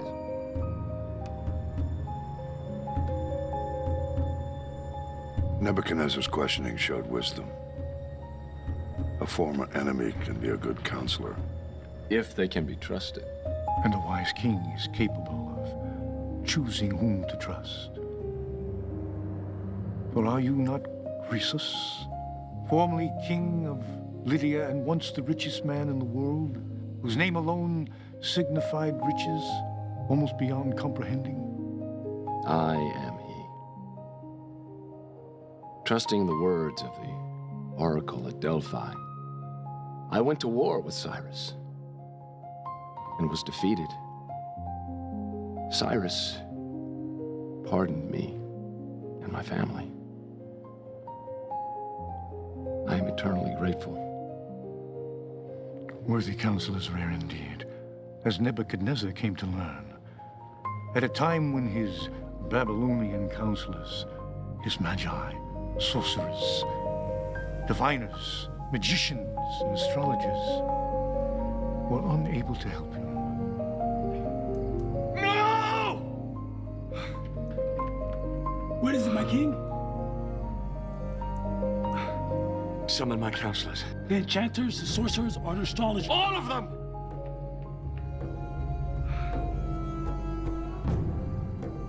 O king! Your wisest subjects have arrived. Command, and it is done.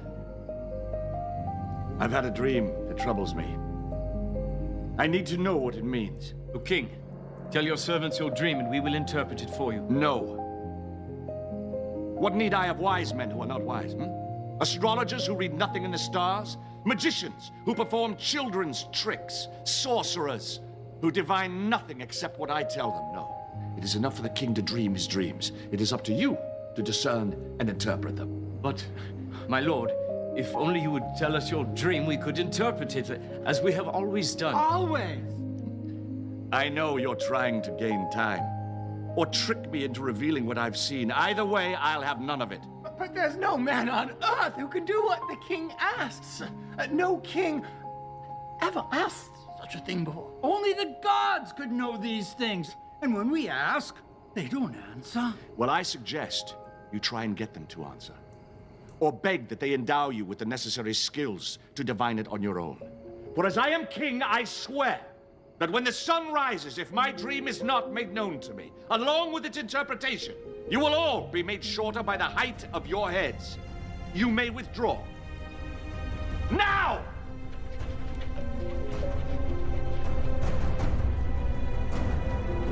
Lord Ashpenaz, is it true? It is.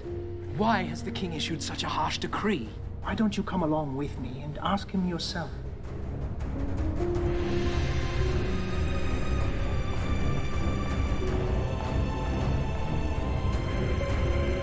Lord King. What? Belteshazzar requests an audience. Speak. O king, live forever. I have heard your decree, and I understand that I shall fall beneath the blade if your dream is not made known and interpreted. I ask only for more time, that I might withdraw for a while, my friends and I, to pray to our God and see if he might not make the dream known to us. The time is fixed and cannot be altered. Sentence is to be carried out at sunrise. You may withdraw. So long as you return at dawn, as your fate and that of the others is one and the same. And when you return, be sure to bring your companions with you. Shall I send guards along, my king? No. No, if he says he'll pray, not flee. That much, at least, I'm sure. Even if we were to flee the city, the whole world would have been against us. Not that it mattered. I had given my word and intended to keep it. I would pray and hope that the answer came. Prepare to bind the prisoners. Once the sun rises, there could be no delay. Bring forth the counselors!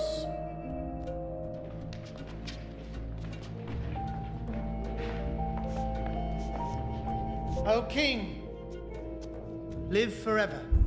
O king, do not execute these men, I beg you. Belteshazzar, your death is upon you as well, unless you know my dream and can interpret it. I am, and I will.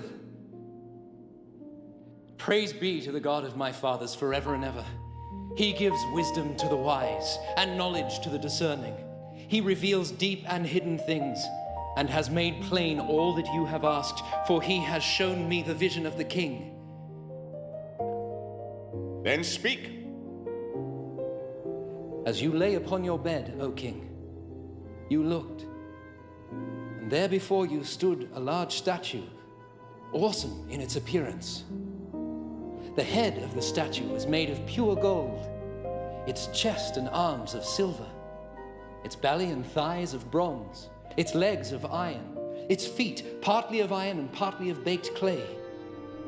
As you were watching, a rock was cut out, but not by human hands. It struck the statue on its feet of iron and clay and smashed them. Then the iron, the clay, the bronze, the silver, and the gold were all broken to pieces at the same time, and the wind swept them away without a trace. But the rock that struck the statue became a mountain and filled the whole earth.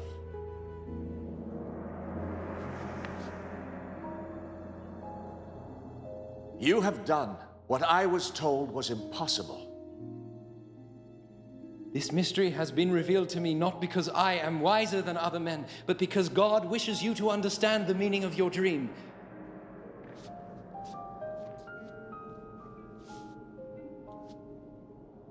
You know my dream, as if you dreamt it yourself. What does it mean? You, O king, are the King of kings.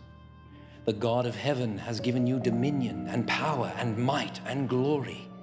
In your hands he has placed mankind. He has made you ruler over the nation, for you are the head of pure gold. After you, another kingdom will rise, inferior to yours. Next, a third kingdom, one of bronze, will rule over the whole earth. Finally, there will be a fourth kingdom, strong as iron, for iron breaks and smashes things to pieces. But just as you saw that the feet and toes were partly of baked clay and partly of iron, so this people will be a mixture and not remain united any more than iron mixes with clay.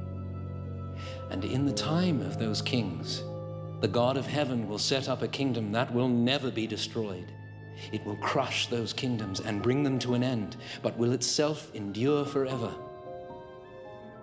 The Almighty has shown the king what will take place in the future. The dream is true, and the interpretation is trustworthy. I am the head of gold? Yes, O king, you are the head of pure gold. Surely your God is the God of gods, the ruler of kings and the revealer of mysteries. Let this man be paid honor, and present him with incense. Thus the king made me ruler over the entire province of Babylon, and at my request made Shadrach, Meshach, and Abednego administrators. King Nebuchadnezzar made an image of gold, 90 feet high. All were commanded to fall down and worship, and all did as commanded, except for 3. Live forever! A moment of your precious time. As your dutiful servants, we know the law, that when the horn sounds, we all bow down and worship your image. But these Jews, whom you have set over the affairs of the province of Babylon, pay no attention to you, O king. None. They neither worship your gods or serve the image of gold you have created. Nothing. Is this true? You refuse to worship my statue? O king, we do not need to defend ourselves before you in this matter. Really? Then you shall be thrown into the furnace, and no god will save you from my hand. If we are thrown into the blazing furnace, our God will defend us from it. And if he does not, we want you to know, O king, that we will not serve your gods or worship the statue of... Enough! You dare to defy me? Let the furnace be heated 7-fold. Bind them and cast them into the fire.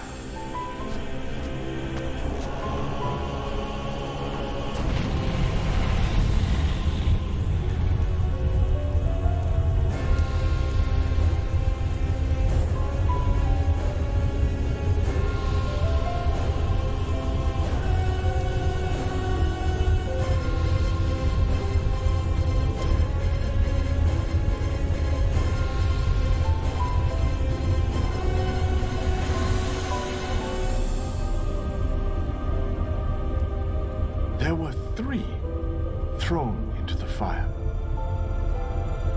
Certainly, O king. But now I see 4. And the fourth looks like an angel of the gods. The fire has not harmed your bodies. Not a hair is singed. Your robes, there's not even the smell of the fire on you.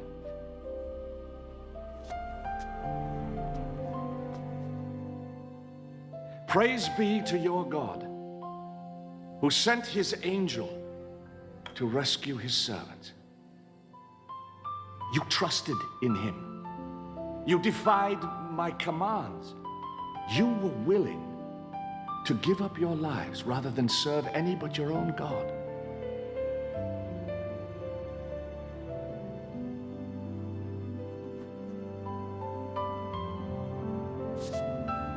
Therefore, I decree, any who speaks ill of the God of Shadrach, Meshach, Abednego will be cut into little pieces and his house turned to rubble. For no other God can save in this way. And for a time all was well, until Nebuchadnezzar's sleep was troubled yet by another dream. It seems like Nebuchadnezzar's life was rife with dreams and prophecies, much like my own has been. Before I was born, my grandfather, Astyages, was troubled by a dream where a flood beginning near his throne was overflowing the whole earth.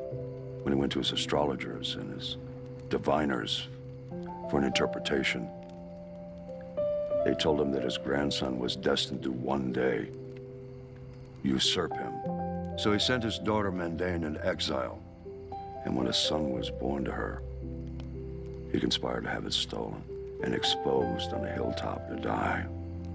But a shepherd, whose wife had recently given birth to a stillborn child, persuaded her husband to trade her dead infant for the living, and the shepherd raised the boy as his own.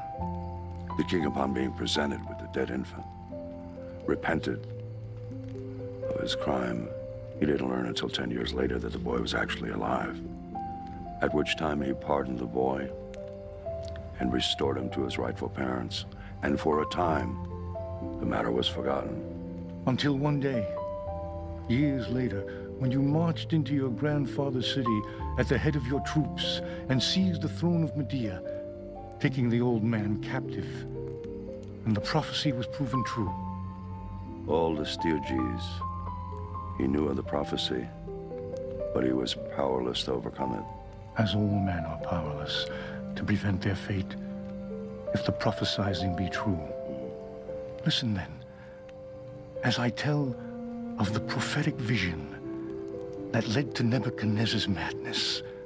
For when he dreamed that great dream, his enchanters, sorcerers, and astrologers were once again unable to interpret the vision. When I was asleep, I had a dream which made me afraid. The images I saw terrified me. Belteshazzar, I looked and saw before me a tree in the middle of the land. The tree grew strong and tall. Its top touched the sky, and it was visible to the ends of the earth. Its leaves, they were beautiful. Its fruit was abundant. The beasts of the field took shelter under it, and the birds of the air lived in its branches, and from it every creature was fed. Then I looked again, and I saw a messenger coming down from heaven, and he cried out aloud, "Cut down the tree, trim off its branches, strip its leaves, scatter its fruit. Let the beasts flee from under it, and the birds fly from its branches. But let the stump and its roots, bound in iron and brass, remain in the ground, in the grass of the field. Let it be drenched by the dew from heaven. Let it live with the animals of the earth, and let its mind be changed from that of a man to the mind of an animal." This is the dream that I had. What does it mean? My lord, if only the dream applied to your enemies, and its meaning to your adversaries. The tree which you saw, which grew large and strong with its top touching the sky, you, O king, are that tree. You have become great and strong. Your greatness has grown until it reaches the sky, and your dominion extends to the distant parts of the earth.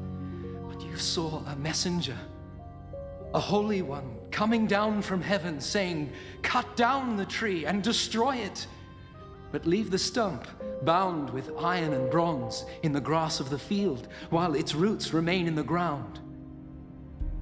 Let him be drenched with the dew of heaven. Let him live like wild animals." This is the interpretation, O king. And this is the decree that the Most High has issued against my lord the king. You will be driven away from people and live with the wild animals.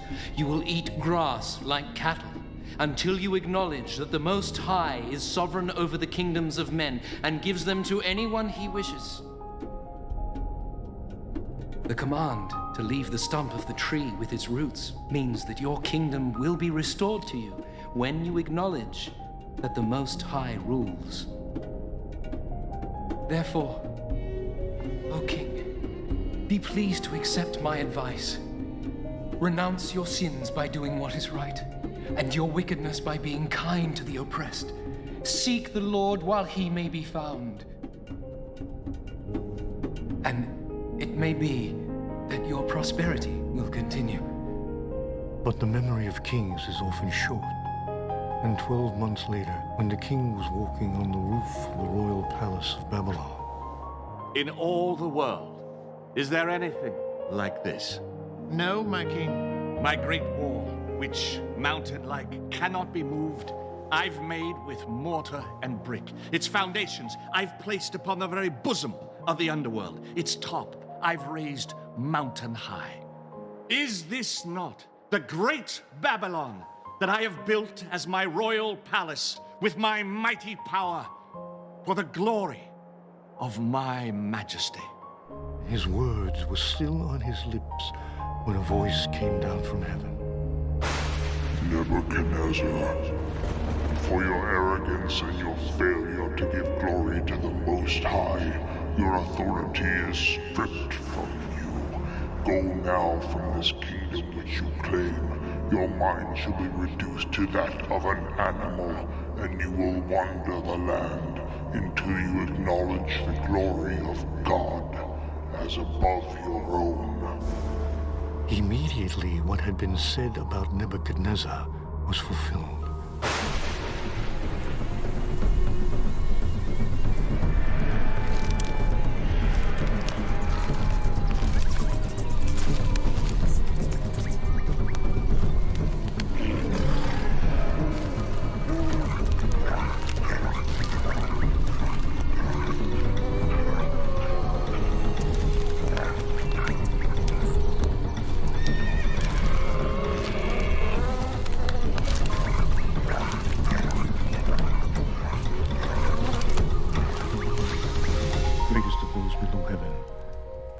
He sought to make himself as great as he who rules above heaven, and the Lord would not have it. Because he insisted on being more than he was made, he became less than he was made. Because he aspired to be more than a man, he became less than a man. He became like the wild beasts. How did he survive, alone in the wilds? Even in his insanity, neither the lion nor the bear disturbed him, though he wandered alone and unarmed, and slept naked in the places where they found their food. Because it had been prophesied that one day he would honor the Most High.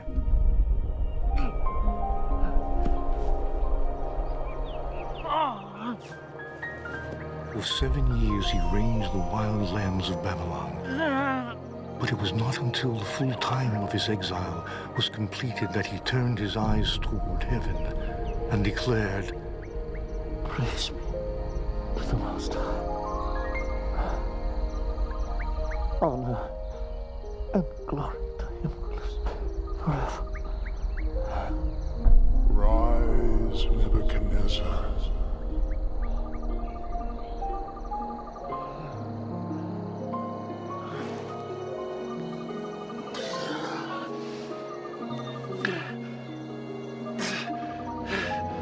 For his dominion is an eternal dominion.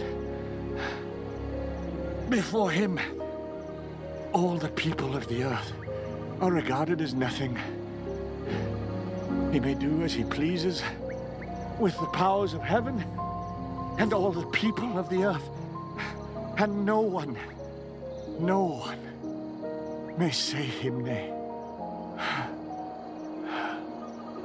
No one may say him nay.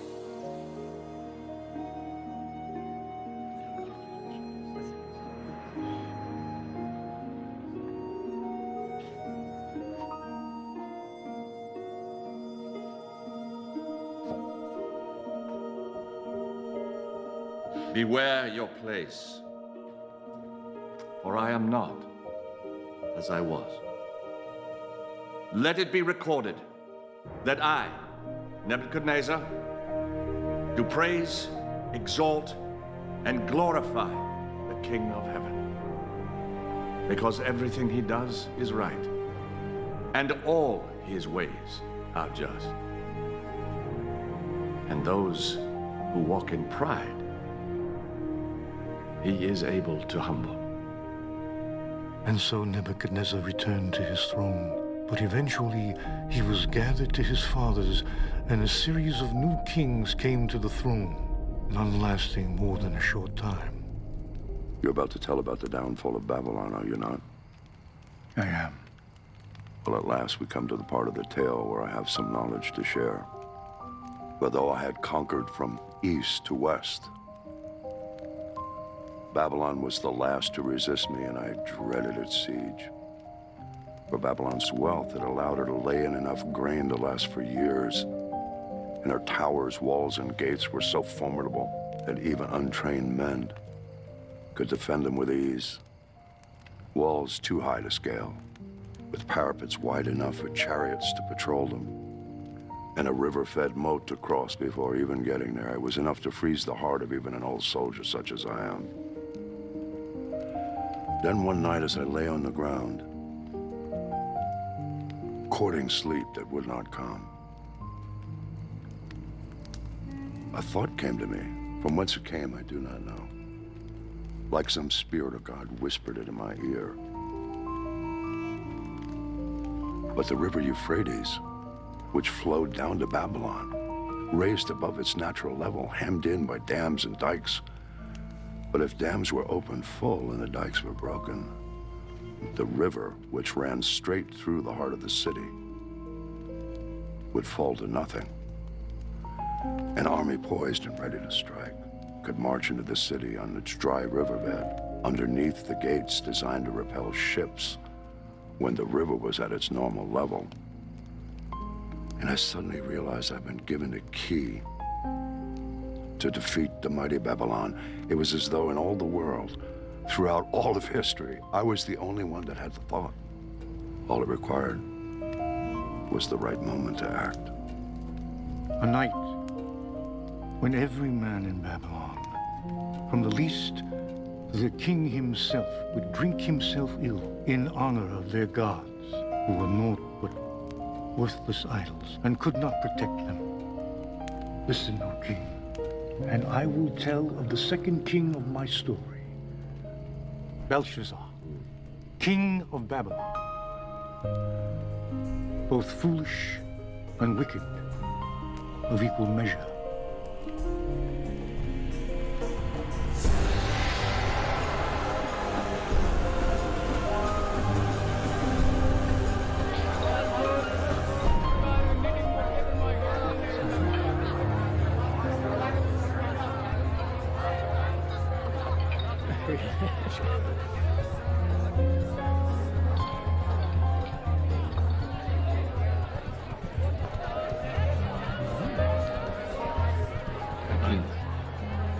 Enough!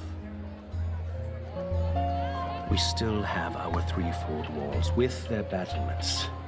And within our granaries, we have grain enough to endure a siege of 10 years. Our watchmen have seen the Persians digging, my lord. They seem quite concerned about this, my king. Yes, yes, they will look to build a siege ramp against the city. But first, they must build a causeway across the moat. That alone will take months. In the meantime, let us feast and toast Marduk, the patron god of Babylon. Marduk!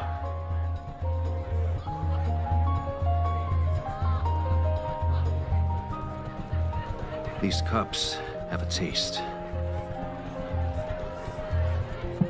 and I will not have it so.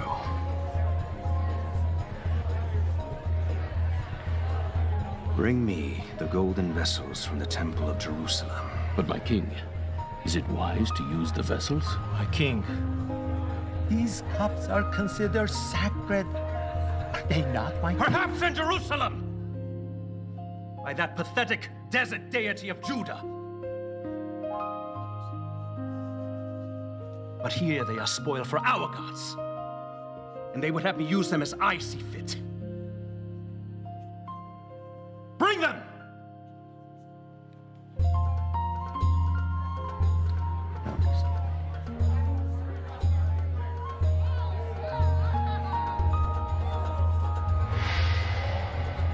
Yes. You see these vessels? In Jerusalem, they were used for the worship of their god. Now, instead of the blood of bulls and rams, let them flow with foaming wine. For I am not a devourer of blood. I am a devourer of drink. And choice fare. To Marduk, the god of our city. Marduk! And to our idols of gold and silver, bronze and iron, wood and stone, partake of our pleasures and protect our city.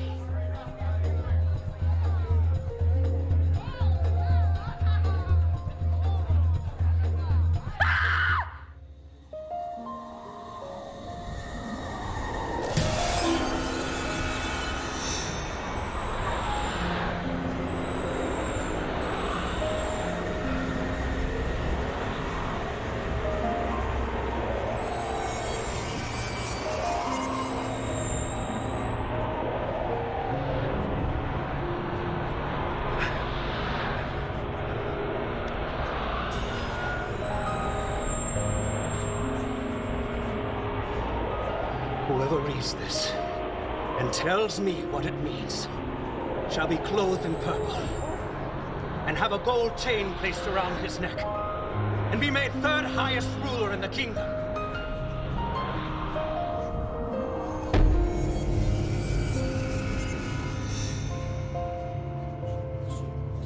And all the king's wise men came in, but they could not interpret the inscription or tell the king what it meant. So Belshazzar became even more terrified. The Judean once told Nebuchadnezzar, your forefather, of his dreams. He succeeded when everyone else had failed. This man, Daniel, whom the king called Belteshazzar, he could tell you what this writing means. Does he still live? He does. Bring him to me quickly, but do not harm him. We shall soon learn if this Hebrew can do as you say.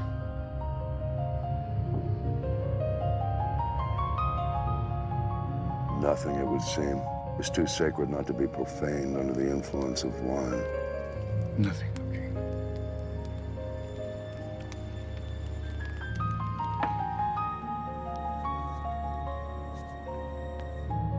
How can I be of service, Highness? Are you Daniel? One of the exiles my father brought back from Judah? I am told you are able to give interpretations and solve difficult problems. If you can read the writing on that wall, you will be clothed in purple, have a chain of gold placed around your neck, and be made third highest ruler in the kingdom. Long ago, I told your forefather, Nebuchadnezzar, that I would speak to him only the truth, and that if he'd rather not hear it, he should ask me nothing. Perhaps it would be better if you asked me nothing. No. It is unseemly for a king to be baffled by a message in his own hall. No human hand has scribed it. No other tongue can interpret it. Tell me what it means. Be it for good or ill. Okay. The Most High God gave your father, Nebuchadnezzar, greatness and glory. But when his heart became arrogant, he was deposed from his throne and stripped of his glory, until he acknowledged that the Most High is sovereign over the kingdoms of men. Even though you knew all this, you should have appealed to him.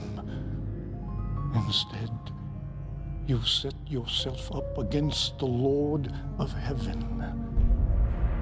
You had the goblets of his temple brought to you and praised the gods of bronze and iron, wood and stone instead of him. These vessels were made for the service of the Most High, and you have used them to pour wine for your harlots. Would you humble the Almighty by desecrating his possessions? Would you bind him like a captive and beat him like a slave? Would you pluck out his eyes and have him beg for scraps of food beneath your table? This you would do if you could, and the Almighty knows it. This is his answer to you. The Lord God will strike you down like an enemy, for he has bidden his angel to unsheath his sword. These, then, are the words he has written. Mene. God has numbered the days of your reign and brought it to an end. Tekel, you have been weighed in the scales and found wanting. Arsem, your kingdom is divided and given to the Medes and Persians. This very night, your life will be demanded of you, and before the sun rises, your flesh will grow cold. Thus saith the Lord, your line is ended, your rule is over, your kingship is no more. Is there nothing to be done? No. In your arrogance, you have doomed not only yourself, but your house, your line, your inheritance, your city, and your kingdom. Choose now where you will spend your last few hours. But knowing your fate, who now will love thee? Who now will fear you? Will the least of your slaves comfort you? Or will they desert you, seeking to avoid the fate which is yours?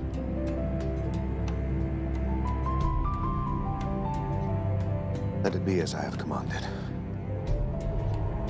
Let this man be clothed in purple, a chain of gold placed around his neck. For I am not dead yet.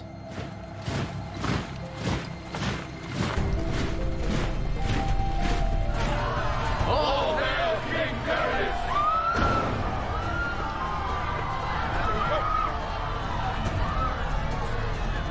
I am King Belshazzar of the Babylonians. Unharm me! Surrender or die! Never!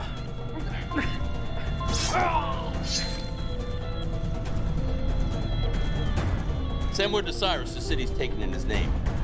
As he has commanded, I shall assume the crown. Do you know who stands before you?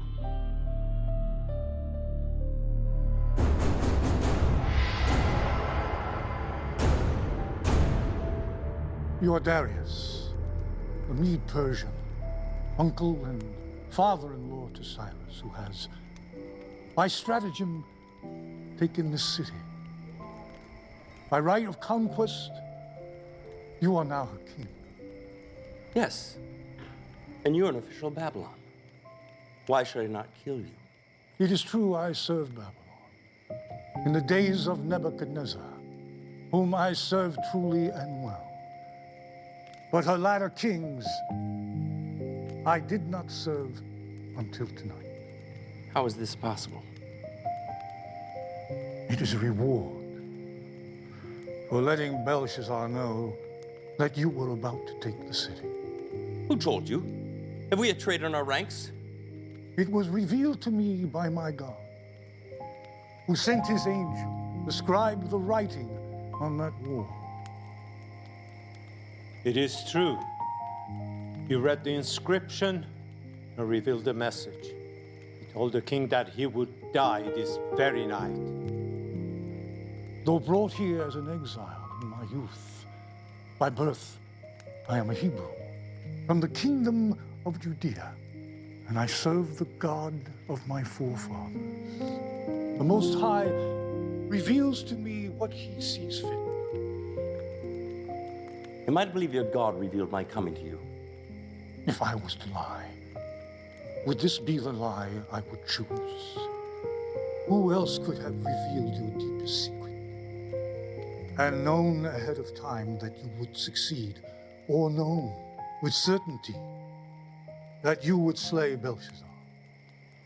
And how could you have done so if the Lord had not decreed it?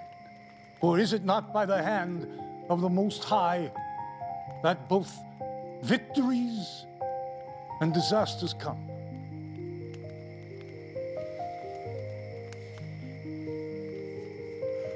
I would have you put this gift of divination at my service.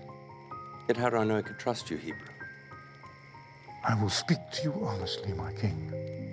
And when you would not hear the truth, you must ask me nothing. So be it. I see by your insignia you were made third in all of Babylon. That is not the Persian way. For below me I have 3 administrators, all of equal rank. Yet I shall name you one of the 3. What of the other counselors? Slay them. If they were loyal to the former master, they're no good to me. If they were disloyal to him, then they will be disloyal to me. Ah, Darius. He's twice my uncle, by blood and marriage, and serves me well as co-counsel to my empire. As it pleased Darius to appoint 120 satraps to rule throughout the kingdom, with administrators above them, one of whom was me. But before long, I so distinguished myself that Darius planned to set me over the whole kingdom. Which would cause great envy among the others. Yes, O king. So they called a meeting in secret to plan for my destruction.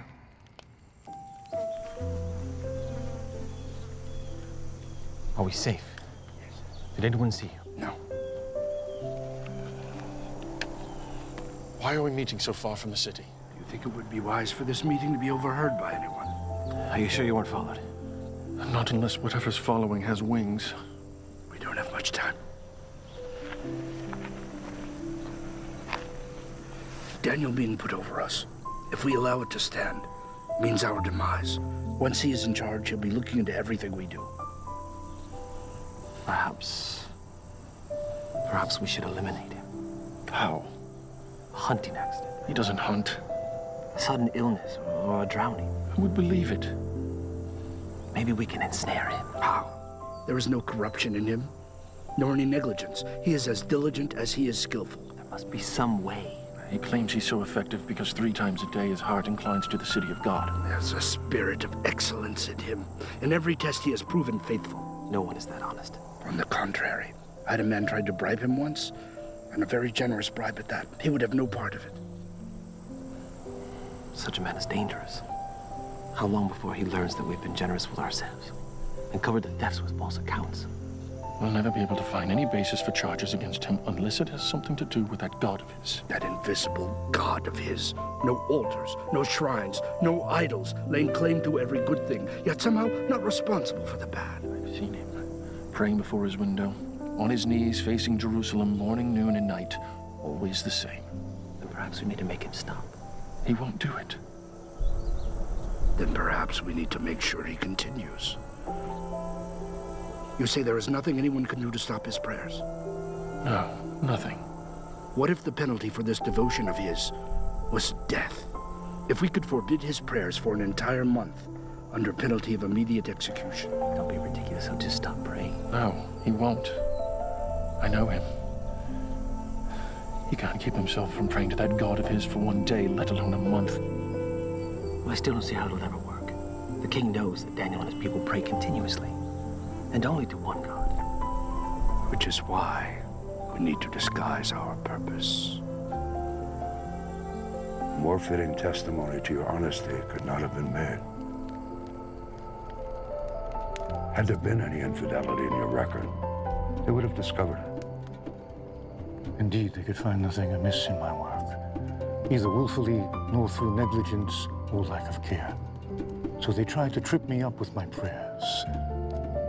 But since worship of the Most High was not prohibited by the laws of the realm, they had to conceal their purpose, like poison in a cup of honeymead. O king, it has come to our attention that There are those among your subjects who still cling to the old gods of Babylon, in the hopes that their line of kings may yet be restored. and have not submitted to your rule. Who are they? That I may bring them before me and destroy them. It is not that simple of a matter to detect them, O king, for they are devious and work to hide their treasonous thoughts. And have you come before me without a plan for discovering them? We would dare not do so, O king. Indeed, we have labored to construct a plan whereby the loyalty of all may be tested. Then speak of it. If, O king, you were to issue an edict that none in Babylon, nor anywhere in the empire, may pray to anyone, be it to God or man, except to you for a period of 30 days. But what of the gods of Persia whom I serve and obey? Well, you alone, O king, would be free to pray to them and offer them sacrifice. You would stand as a priest before all the peoples, and in this way ingratiate yourself to the gods themselves, because for an entire month, all of their worship would come from you. Thus, their worship will continue through you, and the old gods of Babylon will be starved for worship, lessening their power. How would you enforce such an edict? No one would be allowed to go before any altar or shrine for the entire period, except for you. And anyone found violating the decree would be thrown into the lion's den before sundown on the very day of the offense. In this way, their treason would be discovered and eliminated in a single stroke.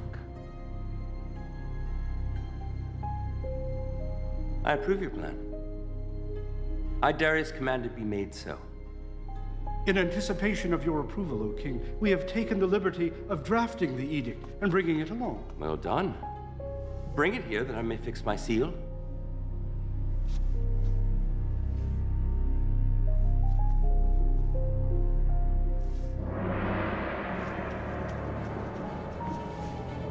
Let all the world hear and obey. So Darius found no need to consider it further. Darius had a great deal of experience as a soldier, but very little as a ruler, until Babylon fell. One sign, the order could not be changed. Let every order be upheld, for the law cannot be countermanded, and the laws cannot contradict themselves. Let each law be fixed, unchangeable, for the king cannot err, and once a law is written, even the king himself cannot change it. Such is the law of the Persians. Daniel, the king's seal is barely dry. Already you have defied his law.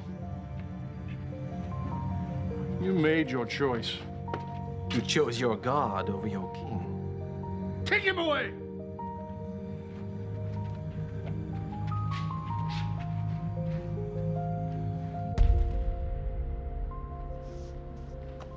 O king, it is my sad duty to inform you that someone has already defied your decree.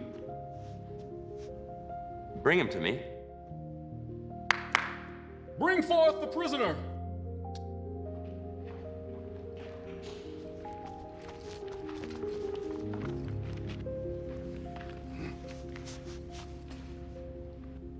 Daniel, he is one of the exiles from Judah. He pays no attention to you, O king, or to the decree you have put in writing. He still prays 3 times a day. What sort of foolishness is this? Daniel's my chief advisor. No one is above the law. Yes, sadly, O king, no one is above the law. Bring forth the tablet.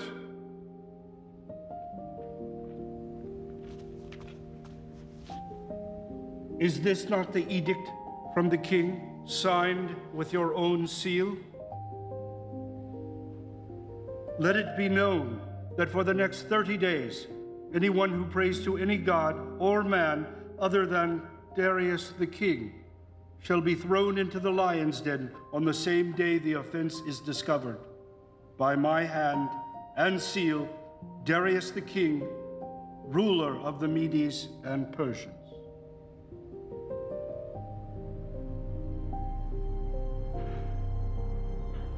Call my counselors together. We will begin the trial. O king, live forever.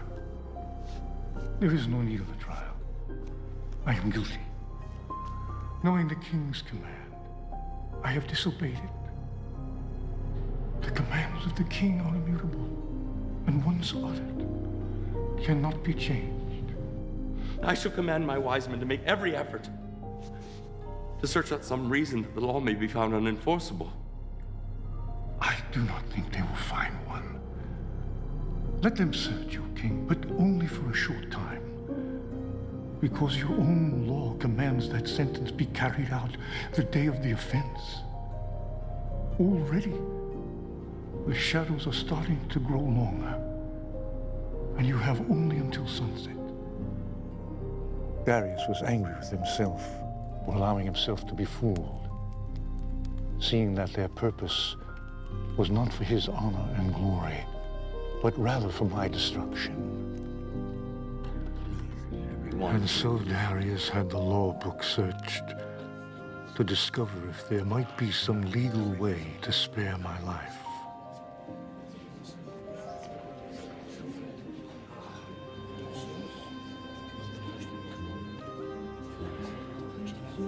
It is as I expected. Why didn't I consult you before passing that accursed law? Now I'm forced to abide by my own decree. A king who will not enforce his own laws cannot be a king. Your enemies know this and use it to their advantage. Do not grieve, O king. The Most High does not want you to deliver me. If he grants me deliverance, it will be by his own hand, not yours. It is a privilege he reserves unto himself.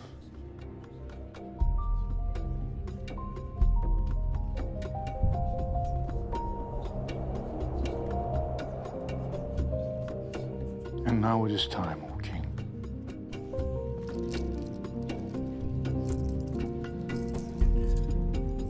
That I may not break your laws a second time. I will walk with you, Daniel, one last time. As you wish, O king. For those who have schemed to bring about my death, I will say only this. My forefather Abraham came from this land, and the Most High said unto him, I will make you into a great nation. I will bless those who bless you, and whoever curses you, I will curse. They have surely cursed me, and may yet live to reap the fruits of that curse.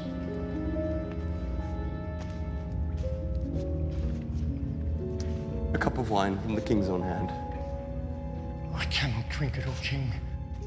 It is blessed to your gods, not mine. Not so, Daniel. I have gone to your people and asked for wine which was blessed by them. From the cup I have poured no libation. One last gesture of friendship. My king.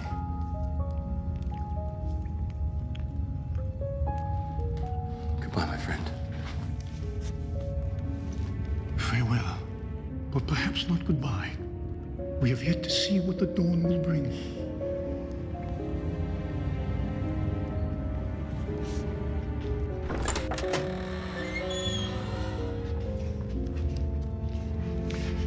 Hear, O Israel, Lord our God.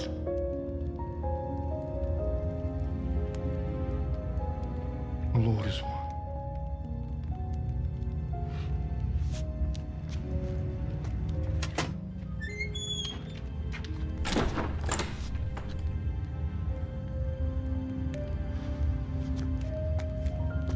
He is angry with us. It will fade. By tomorrow morning, Daniel will be a distant memory, and the king will need us again.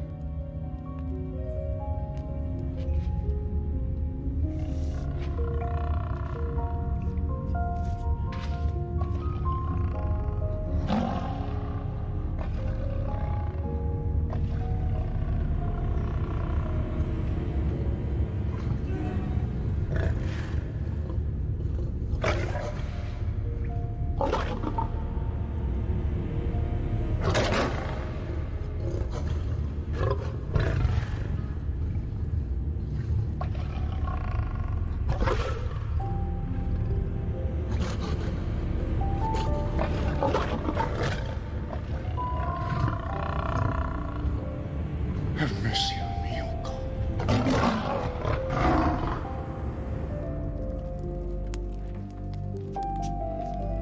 No, take it away. All of it. Tonight I honor Daniel in silence, with fasting. Now leave me!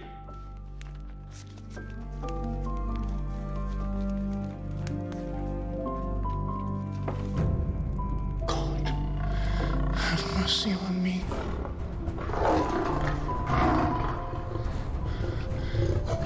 In you my soul takes refuge. I am in the midst of lions, surrounded by ravenous beasts.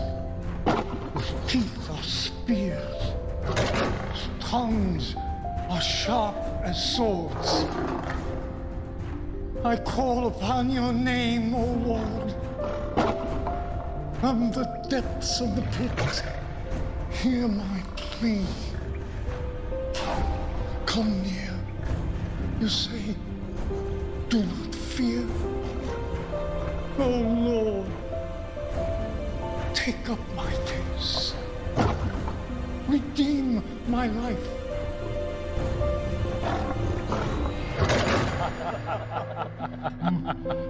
Oh, a divine plan, my friend. A toast to the lions who show no partiality to a Hebrew over any other man.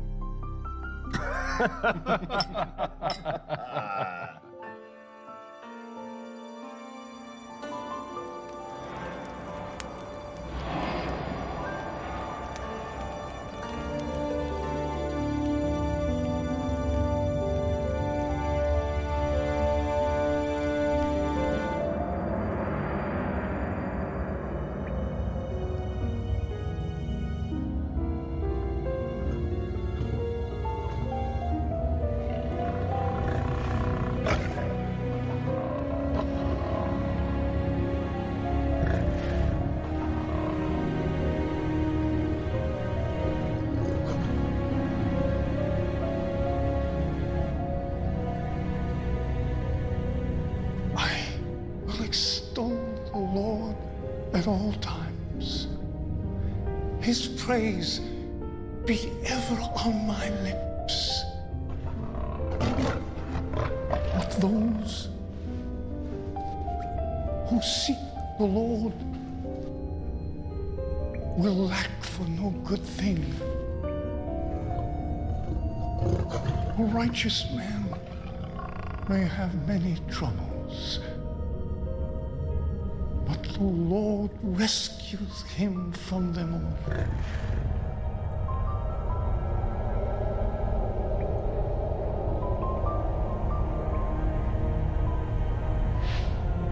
You have rescued me from the mouth of lions, and I will declare your name to my brothers in the congregation.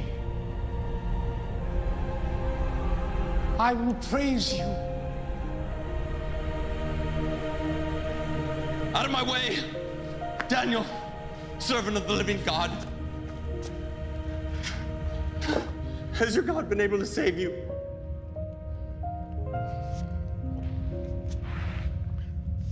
O King, live forever. My God has sent his angel, and he shut the mouth of the lions. They have not hurt me, because I was found innocent in his sight. Come forth.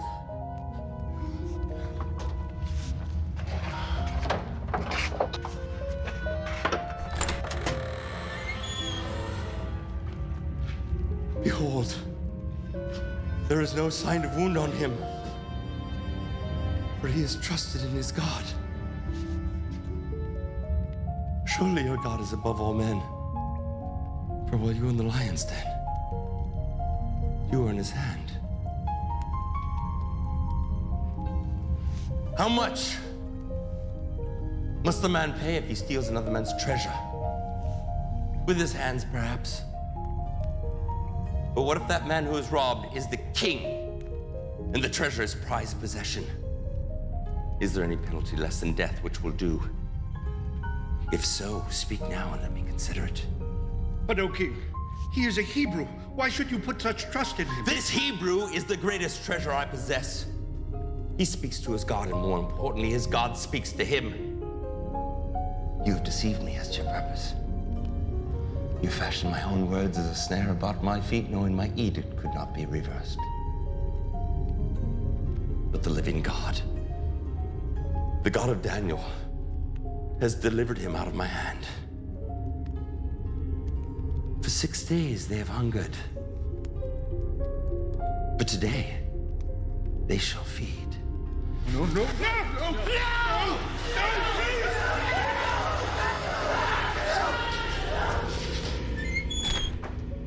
Please, please, my king, please. You fools! Did you not think I would punish you? No, my king.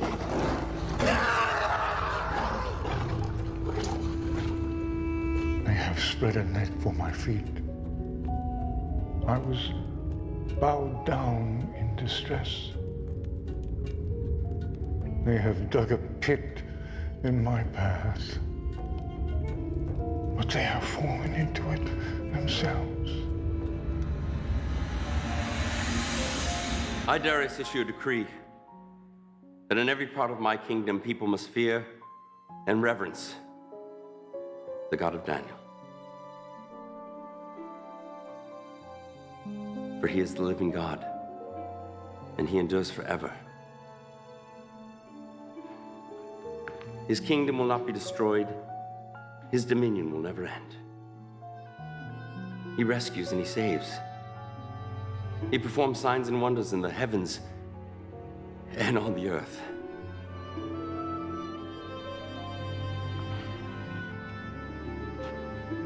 He has rescued Daniel from the power of the lions.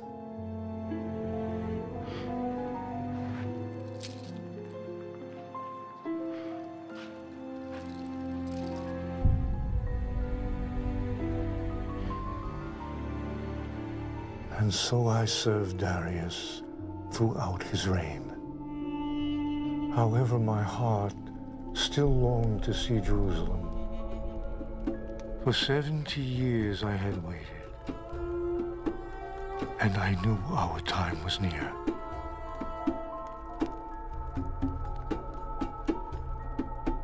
Lord, through your prophet Jeremiah, when 70 years are completed for Babylon, I will come to you and fulfill my gracious promise and bring you back to this land. My heart rose with excitement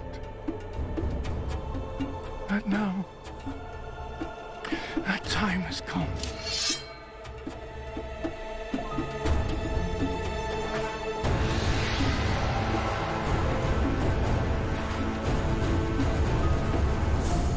And so your journey has led you here.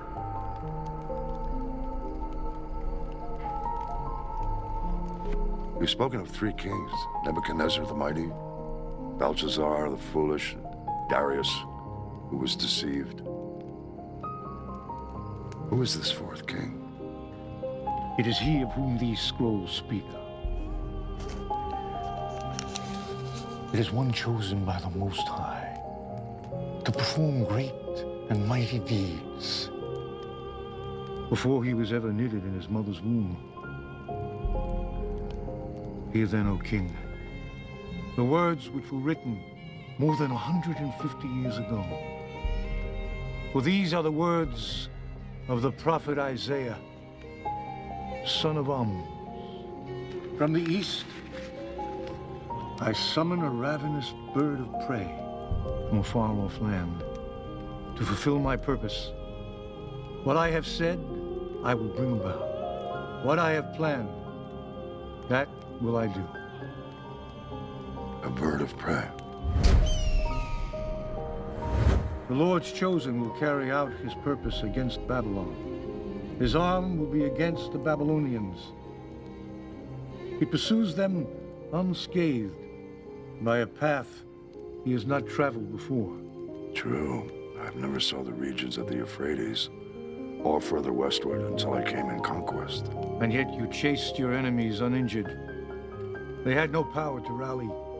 You were not led into ambush. And you were safe as far as you chose to pursue them, were you not? It's true. This is what the Lord says to his anointed. Cyrus, whose right hand I take hold of. Cyrus? It mentions me by name? It does. To Cyrus, whose right hand I take hold of, to subdue nations before him and to strip kings of their armor, to open doors before him so that gates will not be shut. I will go before you and will level the mountains. I will break down gates of bronze and cut through bars of iron. I will give you the treasures of darkness, riches stored in secret places, so that you may know that I am the Lord, God of Israel, who summons you by name. And when you captured Babylon, their treasures were the richest in the world, were they not? Oh, indeed they were. And Croesus will testify. Yes, quite the most magnificent. O king, if I may. Please continue. Cyrus, for the sake of Jacob, my servant, of Israel, my chosen, I summon you by name and give you a place of honor. Though you do not acknowledge me, I am the Lord. I will strengthen you, though you have not acknowledged me, so that from the rising of the sun to the place of its setting, men may know there is none beside me. I am the Lord. There is no other. And do you understand that the Most High has the power to raise up kings and to throw them down? Yes, I do. I profess it. And that you, O king, like a polished arrow, hidden in the quiver of the Almighty, carefully preserved for its day of use. Yes. How is to explain my unlikely birth, or my survival, or successes? How else might it be explained? All my life, I had always thought of myself as favored by my gods. Is it possible that I've been favored by yours? You have answered your own question, O king. For nearly 2 centuries, a message in this scroll has awaited your coming. This is what the Lord says. I am the Lord, who has made all things, who alone stretched out the heavens, who spread out the earth by myself, who foils the signs of false prophets and makes fools of diviners, who overthrows the learning of the wise and turns it into nonsense, who says of Jerusalem, it shall be inhabited. Of the towns of Judea, they shall be built, and of their ruins I will restore them. Who says of Cyrus, he is my shepherd, and I will accomplish all that I please. He will say of Jerusalem, let it be rebuilt, and of the temple, let its foundation be laid. He even calls me a shepherd. I who was saved by a shepherd's hand. And I was raised in a shepherd's house. It's I who refer to myself as a shepherd of my people. Who else could have known this? The power of God or his prophet? 70 years are over, my king. 70 years since I was taken from the land of my birth. Babylon has been punished. You have punished her. Only one thing remains. For you to free her. O king, the words of the scrolls are in a tongue foreign to us. Should we not at least confirm them? No. Old friend, have you heard nothing? Do you not recognize the truth when you hear it? Or do you suppose this Daniel has spent a lifetime arranging events in the hopes of one day deceiving me? Your God has called me a shepherd, and so to your people I shall be, to rescue them from wolves and tyrants, to gather them gently, and to relieve them from bondage, and provide for their return. And so say I, Cyrus, king of the Persians, let Jerusalem be rebuilt. The Lord God of heaven has given me all the kingdoms of the earth, and has appointed for me to build a temple in Jerusalem, in Judea. Any one of his people among you, may his God be with you. Let him go to Jerusalem and Judea and build a temple of the Lord, the God of Israel. In all my years, I had never known envy. But that day, I came closer to tasting it than I ever have. For I would never see the temple I so yearned to see. However, my heart was joyous as my brothers and sisters departed on their journey home, while I remained in Babylon, awaiting the day when I too would be gathered to my ancestors.